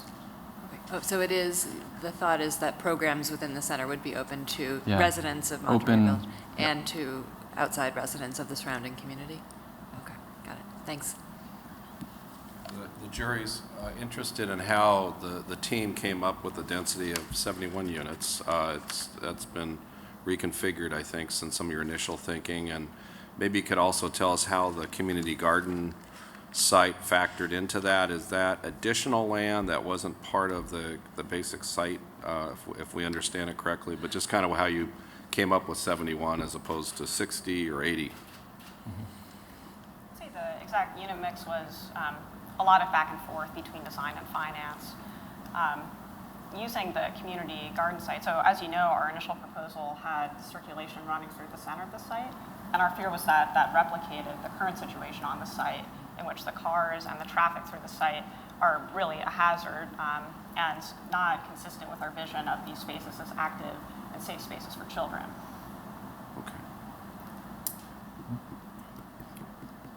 And just to give more to that, I guess, with the design, it was just maintaining, I guess, the certain aspects we did want to include in the design. And so we would come back iteratively to make sure that a certain unit mix would work, the arrangement would work. So that back and forth is actually really important in trying to determine that. And it is still a very flexible unit mix. So 71 versus 72 probably isn't that big of a difference. Great.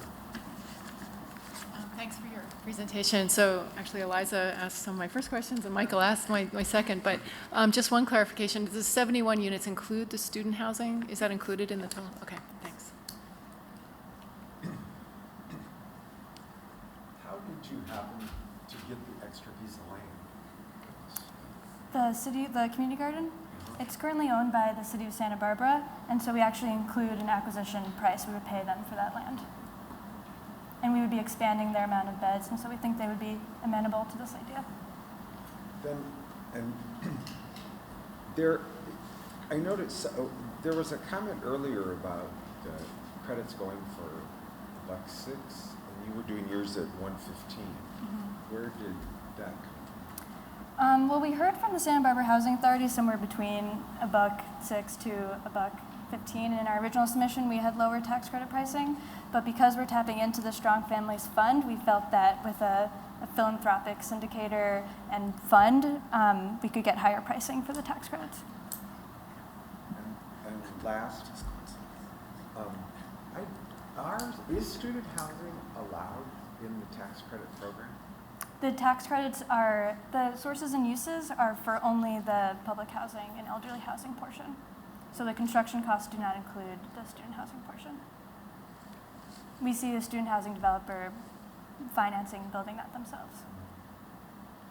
Maybe as a follow-up question would help address some of the individual questions. So the student housing financed separately, but how do you see it being integrated in your project? Because they're obviously may have a shorter tenure than the other residents. How would you see that all fitting together? There is a bit of a balance between that. So you're talking about the people themselves, right? The residents themselves? Yes. Okay. So there's a bit of overlap, but we see most of the integration happening with the Opportunity Center. And so there was a bit of a give and take between how we could lease out the land, where we could place that. And so that's why it's sort of in balance, we think, at the corner of the site, but still kind of connected design-wise in some way. Okay. Yeah, and some of the programs that we mentioned at the Opportunity Center would actually draw on volunteers from the students, and we actually kind of went back and forth with this and thought that we do know that Santa Barbara City College currently does offer some some help to some students, and we thought that if the students got some help from the college, then we could, through our partnership with the college, then they would be required to provide some kind of service. And there are models of this that exist elsewhere of student housing and elderly housing being combined. In Western Massachusetts, they're doing it at a site called Treehouse. And in Europe, it's a thing, in the Netherlands, and it's worked quite successfully. Any other questions? Thank you very much for your presentation. Thank you.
Scoot down a little more.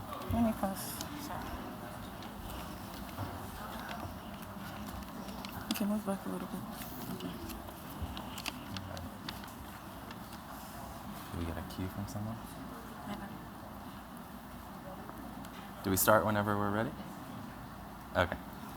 Good afternoon. Thank you all for coming today. I'd like to thank the Housing Authority of the City of Santa Barbara, as well as HUD PD&R for organizing this competition. We appreciate the opportunity to showcase what we believe to be a truly innovative approach to affordable housing. Let me first introduce my teammates. To my right, we have Oluwatobi Thomas, Nicole Akbadeye, Megan Leahy, Robert Grooms, and myself, David Brotman.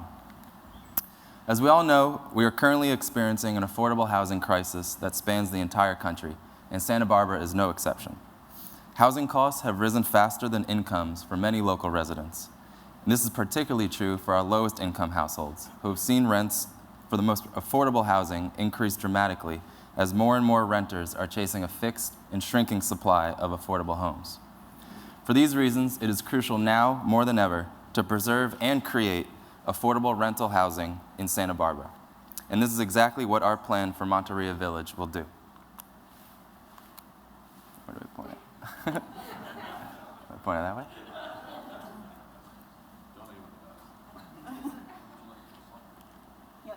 Yeah, I'll just tell him then. Okay. However, we understand that affordable housing does not simply mean subsidized rents. It's about the lifestyle options provided to our residents after they move into their new homes and the duration that they're living there. Our goal with Monterey Village is to increase the long-term affordability for residents by decreasing the cost of healthy living. We've outlined 5 innovative strategies in order to achieve this outcome, and they're diagrammed on the left-hand side of the screen. They're promoting health, creating a sense of ownership, fostering community, educating residents, and expanding affordability.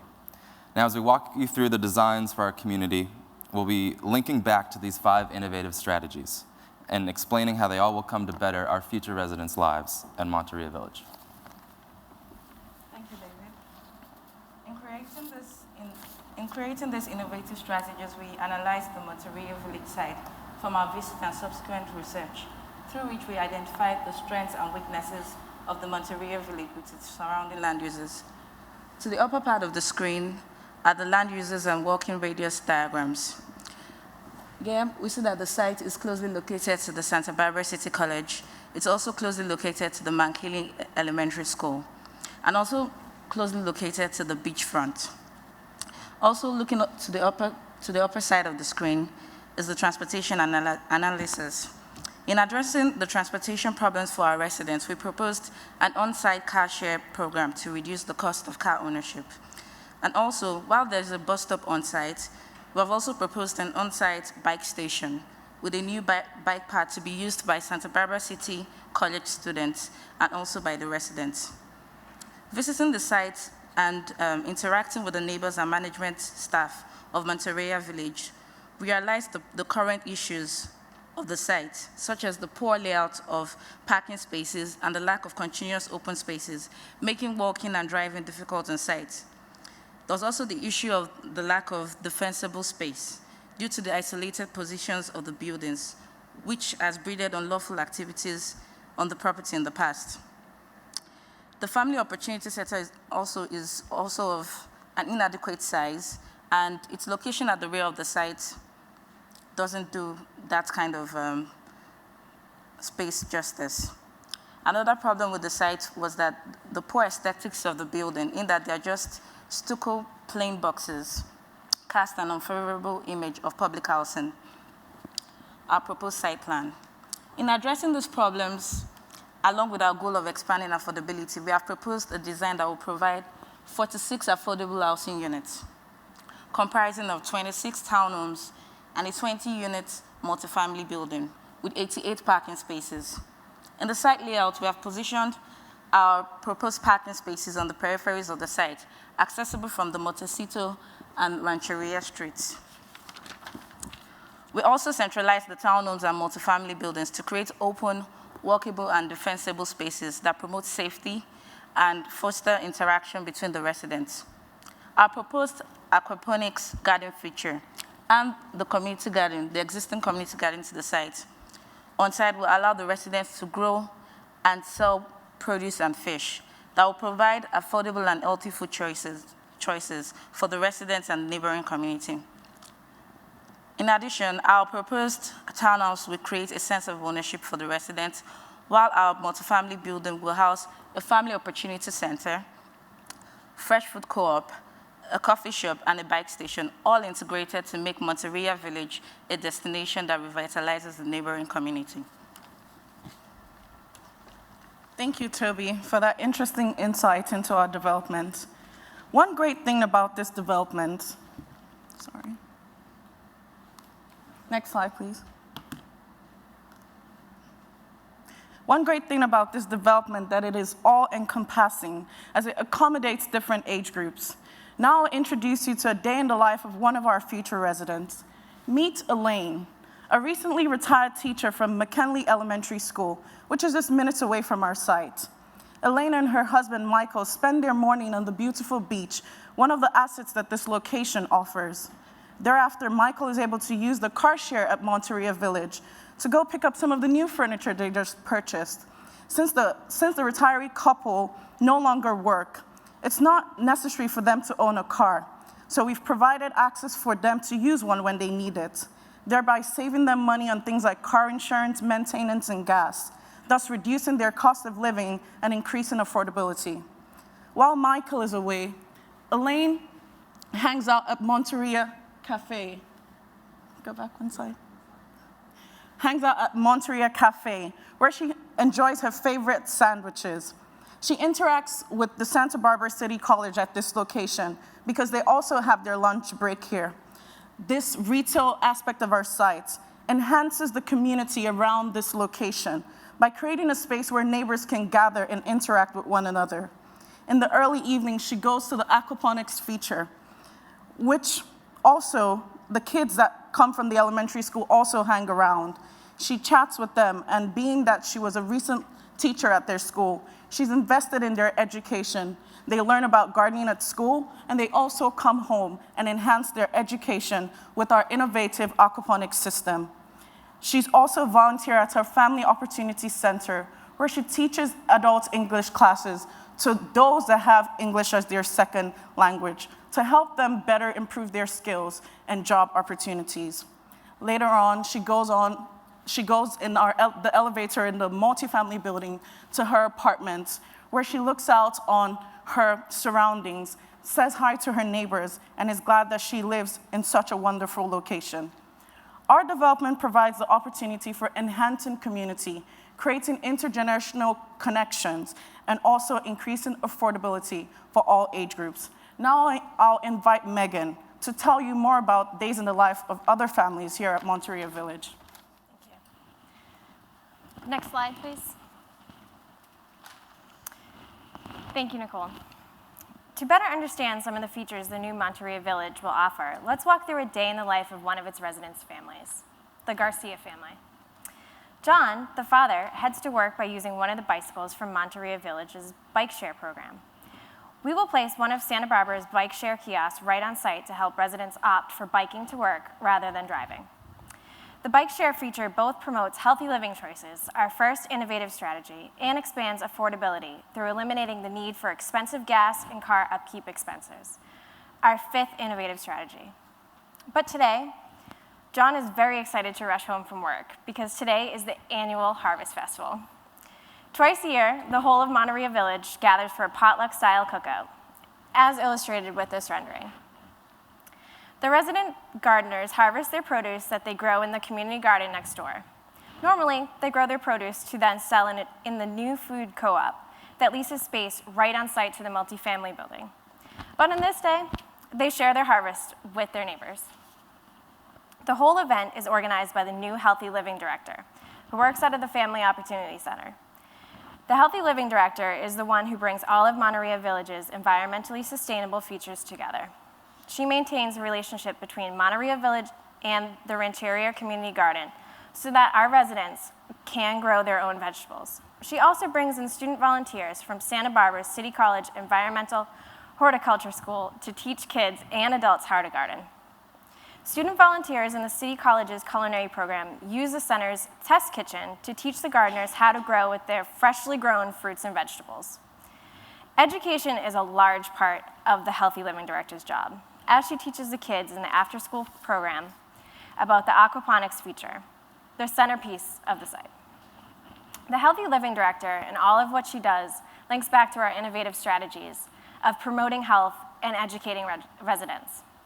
The food co-op is an integral piece of our plan because it allows our residents to not only feel pride in growing their own produce, but also gives them the opportunity to make some extra income.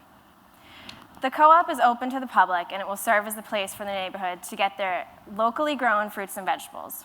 Here, we are linking back to our innovative strategy of creating a sense of ownership and expanding affordability. But today is the Harvest Festival day. The Garcias are beaming with pride as the squash and corn and strawberries that they grew are being served to their friends and neighbors. Our residents contribute by adding herbs and spices that they grew on their individual pallet wall gardens. As you see in the rendering, each of the townhome patios gets a pallet wall enclosure where the residents can choose to utilize them however they want. The Garcias are joined by the whole community at the patio. This great public green space acts as a formal and informal gathering grounds for all of Monterey Village. It is easily accessed by the townhome residents and the multifamily residents, thus enhancing the community at Monterey Village. And now Robert will walk us through the design aspects of our plan.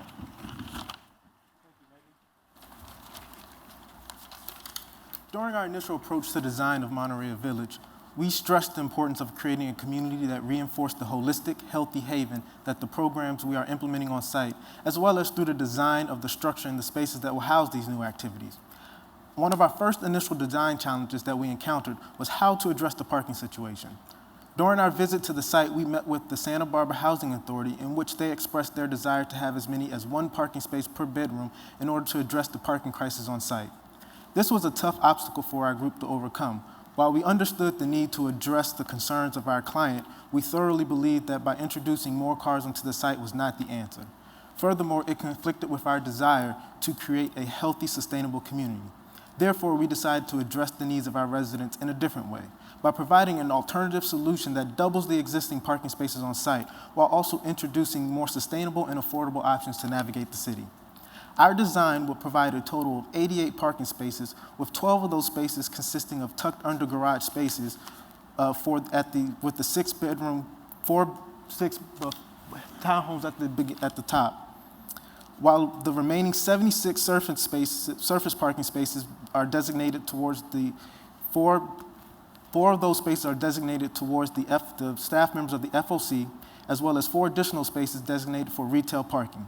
And we also have 4 spaces as well designated to the new car share program that we implemented on site, with the remaining 56 surface parking spaces strictly designated for the residents of Monterey Village. The next challenge we faced was how to address the architecture itself.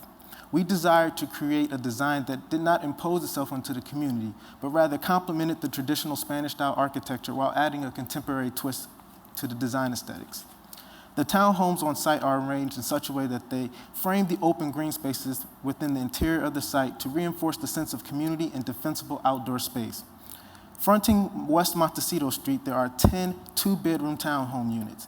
In the interior of the site, there are also 10 additional 3-bedroom townhome units that front the aquaponics garden feature.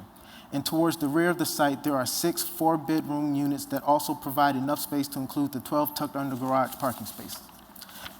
The stair towers within the townhome units also doubles as a stacked ventilation tower that also provide natural light into the interior of the spaces below, and also provides the residents with roof access to give the residents a luxurious outdoor living space that complements the community green spaces below. Next slide, please. Within the multifamily building on the ground level, we've also included a coffee shop, bike share station, food co-op, and the Family Opportunity Center, as well as a gym to serve the residents of Monterey Village to reinforce the healthy lifestyle that we are trying to create. Above the ground floor are 2 residential floors that contain 2 4-bedroom units, 2 3-bedroom units, and 6 2-bedroom units per floor. On the roof of the multifamily buildings, as well as the townhomes, and as well as covering the surface parking spaces, are photovoltaic panels that enable us to provide nearly 55% of the energy demands on site. We've also included solar water heating panels that will convert the sunlight into renewable energy to provide hot water for the site. With our redesign of Monterey Village, we created a holistic, healthy, sustainable environment that is reflected in the many programs we introduced to the site, as well as the structures and the open spaces that will house these new innovative design strategies. It is also important to note that while redeveloping the existing units on site, we've also added 18 additional units. That's 18 more families with a healthy community to call home. And now I'll pass it over to David, who will discuss what we believe is our most creative part of the project, the financing. Thanks, Robert. So the question now is, how much does all this innovation cost us, and how are we going to pay for it? So to answer this question, we've actually come up with 2 solutions. The first uses 9% low-income housing tax credits with grant funding, while the second uses 4% tax credits, grant funding, plus bond financing that gets converted immediately into a long-term loan. Now, the reason for providing two options comes from the fact that there's a limited pool of 9% tax credits in the state of California, and is a very competitive process. So just in case our application is not accepted, we wanted to go work through a backup plan to make sure we get this project financed. So looking at the screen, it's divided, the left-hand side refers to the 9% option 1 and 4% option 2. So I'll go through option 1 first. So in California, investors are paying $1.14 for every $1 of credit they receive. At this rate, we've calculated that our project can receive over $11 million in equity from tax credit financing alone. To fill that 20% gap, we found a list of grants which are listed on the top left side of the screen, including the Affordable Housing Sustainable Communities Grant, which promotes transit-oriented development in the state of California, among others. At the center of the screen, we've itemized all the development costs, and they're broken down into dollar per unit, dollar per square foot, and total, and they all come out to $13.8 million for option 1. Moving down to our cash flow summary on the bottom left side, you may notice that there's 0 along the whole line for debt service throughout the entirety of the project. That's because, as I mentioned before, there's no need to take on any debt with this option. Without having to pay the lender, this means that rents can stay low without hurting the bottom line, and it also means it gives us more room to increase our operating expenses to go towards all those programs that we listed to enrich our residents' lives. In addition to that, our photovoltaic panels and solar water heating panels combine to save us $21,000 per year in utility costs. And now Toby will walk us through the second option. Thank you, David. To the right of the screen is our second financing option, which involves using a combination of less competitive 4% low-income tax credits, debt financing, and grant funding. The highlight of this option is the debt financing, which will cover 56% of the total development cost, about $8 million. We opted for a FHA 221 D4 loan as opposed to a conventional loan, since it provides us with more affordable terms, being that it is a construction and permanent loan all wrapped in one with a fixed rate throughout the construction period and the life of the loan. It is also an assumable loan with a 40-year amortization period and loan term. At the center part of the lower part of the screen, there's a column chart that indicates the escalation of our net operating income from year 0 to year 15. The required debt service coverage ratio for the FHA 221 D4 loan is 1.15. Our development meets that requirement.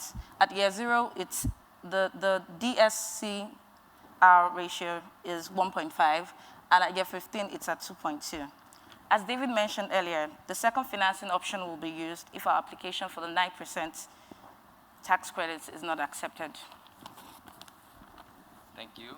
So now you've seen and heard all of the innovative features we have to offer for the new Monterey Village, and all of them linking back to our main goal of increasing the long-term affordability for our residents by decreasing their cost to healthy living. And now we'll open up to questions. The jurors will have questions for the presenters, but as you're thinking about your responses, please think about how you might want to showcase or highlight any of the innovations or concepts that you think are innovative in this proposal you put before us. So start off with James. Thank you. So it was a total of 48 units, right? Yeah. So, yeah. So your numbers 46. Your numbers all pencil out pretty well. Comment I had on the community space with the retail on the first floor. So that's commercial income you would have for that Right. space. Just want to compliment on the design. So affordable housing should look like everything else in the neighborhood. It appears to be very inviting. I don't have any questions. Thank you. Thank you for the presentation. That was great. I liked the detail about the healthy living director as part of the redevelopment and having staff to provide services to kind of sustain some of the concepts that you've developed. How is that staff person included in your operational costs, and how is that person supported? Yeah, we included that in our operating expenses. So we included an extra salary, looked up sort of the going rate for salaries of that type of position in Santa Barbara, and added that to our yearly operating expenses, along with the 2 existing staff that are already at Monterey Village. So we know that there's a tremendous shortage of affordable housing in Santa Barbara and throughout the nation, and you decided with 46 units. You could have done more units, less units. Jury's very interested in how you came up with that as the optimal number. And then also, in the case of your presentation, you gave us 2 financing options. Would you have changed your design under each of the options to have more or less units, particularly given the AHSC's criteria? It's a TOD fund, so I think it'd be important to highlight, what you believe to be the TOD aspects about this proposal. Right. Do we have how we got to 46? In terms of the transit-oriented development, we think the aspect of, can we go back to the first slide, the second one? We think the aspect of our site or development that's bringing, second one, that's bringing in, we're meeting that criteria is the bike path that we're introducing. If you look at the top right-hand corner in that diagram, we're creating a bike path that connects from our sites down through Santa Barbara City College to the beachfront. We think that's meeting the criteria because if you look at the Santa Barbara City Master Plan, which was updated recently, you would see that there are gaps in the bike paths, and they're trying to improve the bike paths for residents to use bicycle paths as an option instead of taking their car. So we think that meets one of the criterias. Also, because we're providing, our plan was to accentuate the bus stop location to encourage residents to actually use the bus rather than taking a car. Since we found out that almost 75% of residents that live in Santa Barbara work there, so there's no need for them to drive to work since they work less than 15 minutes away from their house, so they can just take the bus or use the bike program that's available. So we think those things meet the TOD requirements. And sort of included in that, I think what Robert was pointing out was by adding 18 more units than what's existing, that means that's 18 less families who are sort of being pushed out to the outskirts of the city or the county. That's 18 less families that have to drive to work. So the AHCS grant is all about reducing carbon emissions. So we're taking 18 plus cars off the road. And also, in terms of the numbers of how we got to 46 units, one of the things that we wanted to do was we wanted to introduce 2 different building typologies into the site. And with that, we also wanted to give the residents also a sense of ownership, which is why we decided that it was necessary to provide the residents with townhome units to give them that sense of ownership and to make them comfortable in the place that they call home. As well as we thought that it was important, even though this is affordable housing, it shouldn't really be treated as the traditional affordable housing model. So by including the multifamily unit, we were able to add retail into the development itself. And just in keeping up with the character of the site, like I said, we did not want our design to impose itself on the community, but just rather complement it. And so we felt that that was a comfortable number for us to actually complete the goals that we had in mind.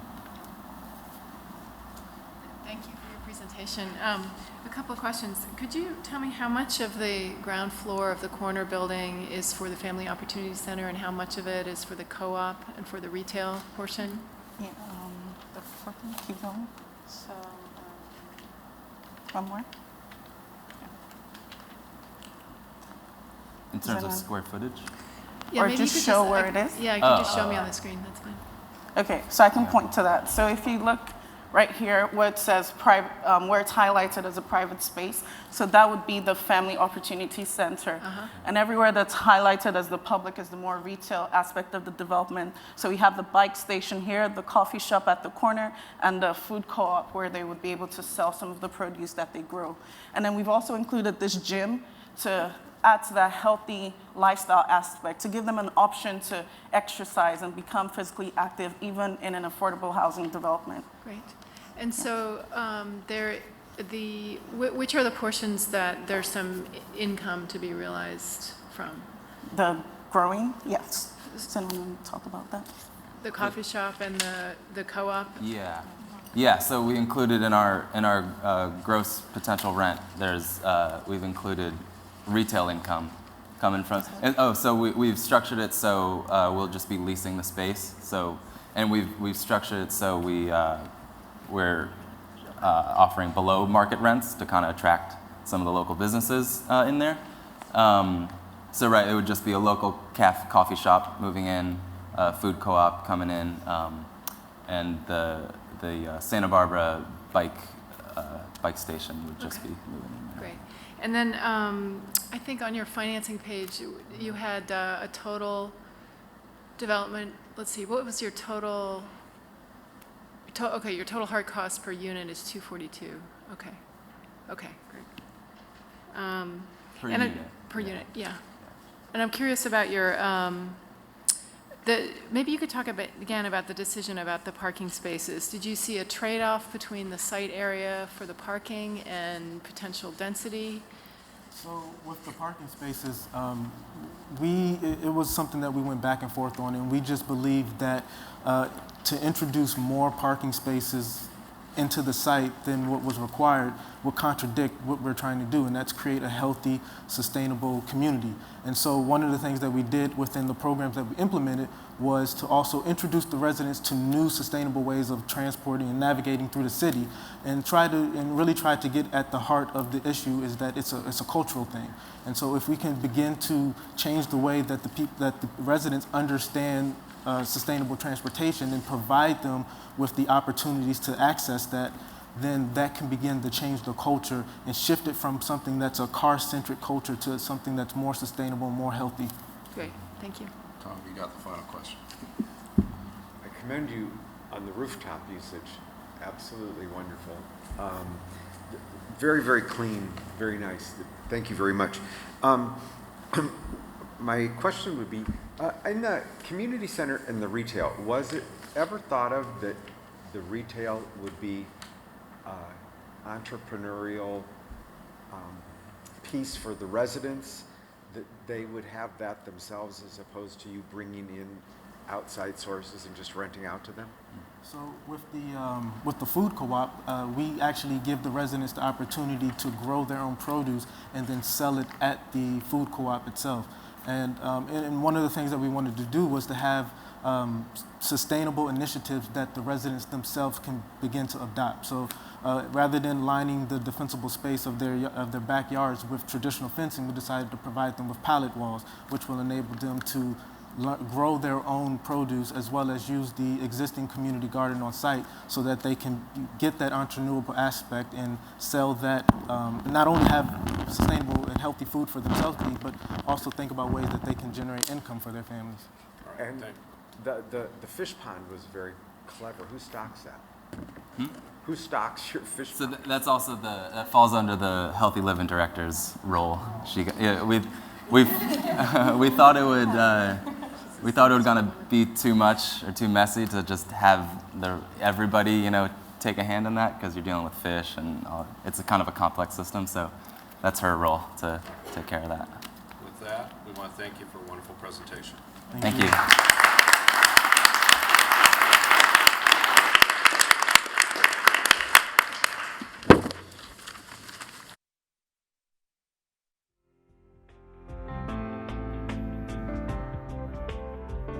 We are going to let the jury now adjudicate until 4:10. And in the meantime, the teams will be available to answer questions at their boards. If you have any, you can remain and ask them. So thank you again, and thanks to the teams once more. Okay. Ooh, perfect, great. We are actually going to get started. Thank you for being so patient. And thank you for a great day. I've been up and down and listening to people. So I'm Kathy O'Regan, the Assistant Secretary for Policy Development and Research. PD&R inside the HUD building. And I've been hearing the buzz and having people come by and tell me how great the presentations were. And it's amazing work. And so I just think that you should all be very proud of yourselves for really taking on a challenge and a real world challenge in such an innovative way. So I really do not envy the panelists here for having to make this very tough decision. And I just want to take a moment to congratulate all the students for being in the top 4. This is an amazing feat. And so I'm going to start off with just a congratulations to all of you.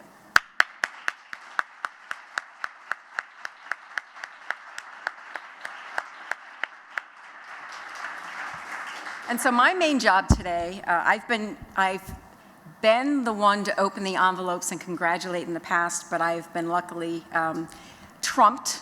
And so I get the honor now of introducing Deputy Secretary Nani Coloretti, and she's going to announce the runner-up and winner of the 2016 Innovation in Affordable Housing Student Design and Planning Award, which is a mouthful. So when you put that and you all get to talk about being in the top 4 on your resume, it's going to take up more than one line. So as the second most senior official at HUD, Nani manages a $45 billion budget. She oversees all operations and about 8,000 employees. And she came to HUD with an amazingly wide range of experience that's really relevant to the work that she does. She worked at the federal level. She's been at the federal level before. She came to us from having spent 2 years as the Assistant Secretary for Management at the U.S. Department of Treasury. And she had also worked as a budget analyst in the Office of Management and Budget in the Clinton administration. But she's also served at the city level in government. She spent 10 years in city government, including 4 years as the policy advisor and budget director for the San Francisco Mayor, Gavin Newsom. She did budget analysis for her home state of Hawaii, as well as doing economic and financial consulting. So she's worked at all levels of the government and across sectors. But perhaps most importantly for today's context is that Nani is a champion for developing talent in government. Her path is an example of the type of dynamic issues and roads that you can take if you follow public service. And she's an example of the fantastic type of leaders and thinkers we have in government. So I'm in my former professor hat and my current federal role in saying to the students in the room, think about that, okay? Think about that. I know you're focused on other things right at the moment, but as you think about the future, government public service should be a part of most people. People who are mission-oriented should spend some time in public government service. You might get bit by the bug and spend a lot of time.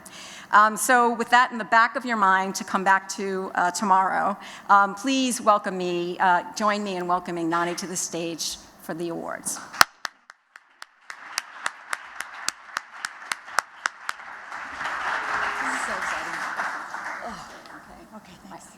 This is so exciting. Oh my God. I'm sorry I trumped Kathy. She asked me to swing by this and I said, well, can I do something big? And, and then somehow she said, sure. So anyway, I'm Nani Coloretti, as you heard, the Deputy Secretary here at HUD. And on behalf of Secretary Castro, I just want to thank you again for participating in this event. This is just a really cool event. And I think this is the third one, the fourth one, the third one. I've just been impressed with what I've seen so far, your presentations. I didn't get to sit and see them, but I have heard about your projects, and I hear that you're 4 of 39. So just getting to this point is a big deal. And it just shows how smart, collaborative effort can translate into creative design approaches. And I know the jury, who I'm going to thank in 2 seconds because they've been doing a lot of hard work here, you're forced to make these selections, so that's hard. But before I announce the winners, just to emphasize the importance of what's happened here today and acknowledge some key people, and also the importance of what you're doing, which I'm sure you already know, but we are in an affordable housing crunch in this country. It's a nationwide issue. Whenever any of us go out into the field and leave DC, where there's already a housing crunch, we can really see what the problems are here, and our programs only get us so far. So I'm glad that we're focusing this on expanding affordable housing options for families. I know that some of your teams visited the Housing Authority in Santa Barbara, California last month. Raise your hand if you're on the team that did that. Oh, cool. Oh, awesome. And you learned that because of the low vacancy rate and a growing population, the scarcity of housing is growing in importance and will continue to have an impact on families in the years to come. So we at HUD, we work on programs that try to make impact in communities across the country, but we can't do it alone. We need capable partners throughout the industry, and we need a constant stream of new ideas, such as those that you guys are developing today. So I know the 4 teams have presented outstanding, forward-thinking proposals, innovative submissions, and it gives us kind of hope here at HUD that we can continue to see improvements in working towards our mission of creating strong, sustainable, inclusive communities and quality, affordable homes for everybody.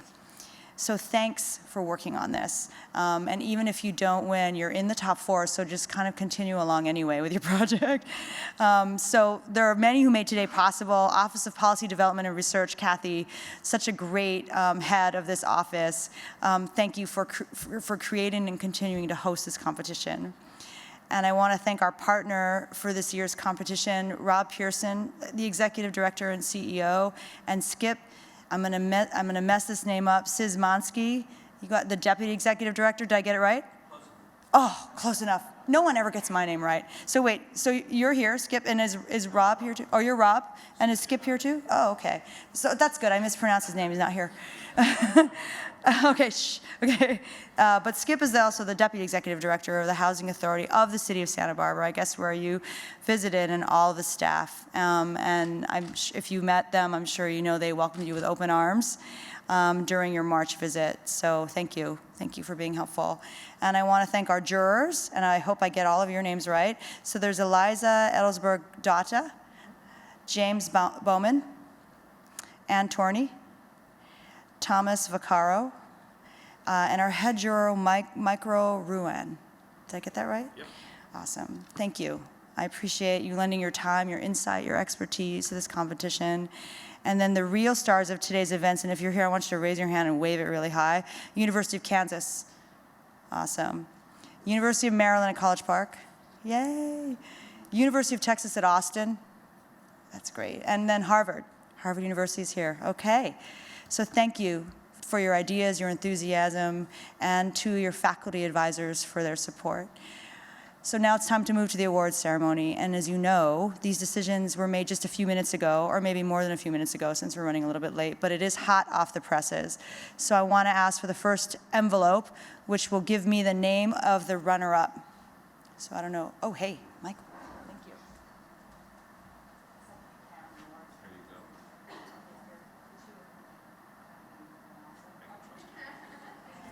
Got both. I've got them both here. Okay, so the runner-up in the 2016 Innovation in Affordable Housing Student Design and Planning Competition is, and the award goes to University of Maryland. Yeah. So come on up.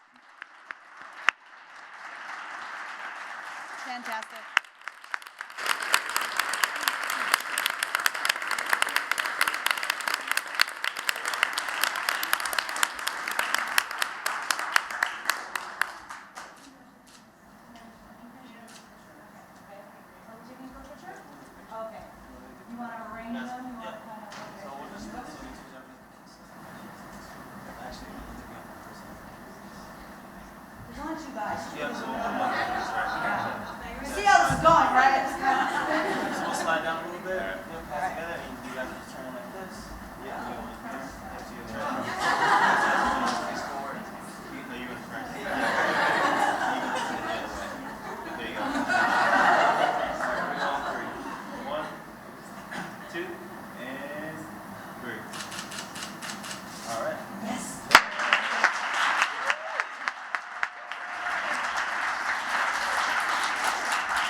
I wish I had like statuettes or something to give out.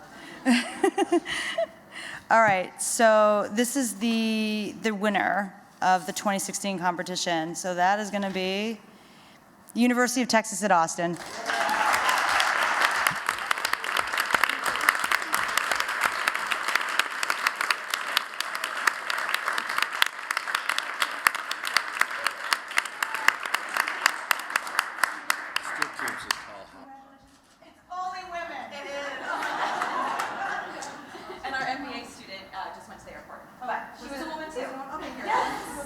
She was a woman too? She was a woman too. Congratulations.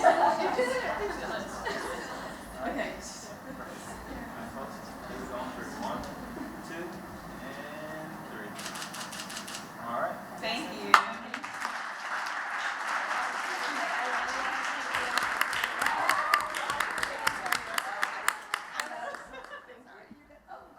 All right, congratulations. That's so awesome. So congratulations again for all of your achievements, and thank you again to our partners for your work and your support. And I just want to say, keep it going, keep the enthusiasm moving forward, and continue to think of innovative solutions to real-world affordable housing challenges, because they are not going to go anywhere without your help. Stay tuned to huduser.gov in the coming months for information on our next competition, and thank you. That concludes today's program. Thanks.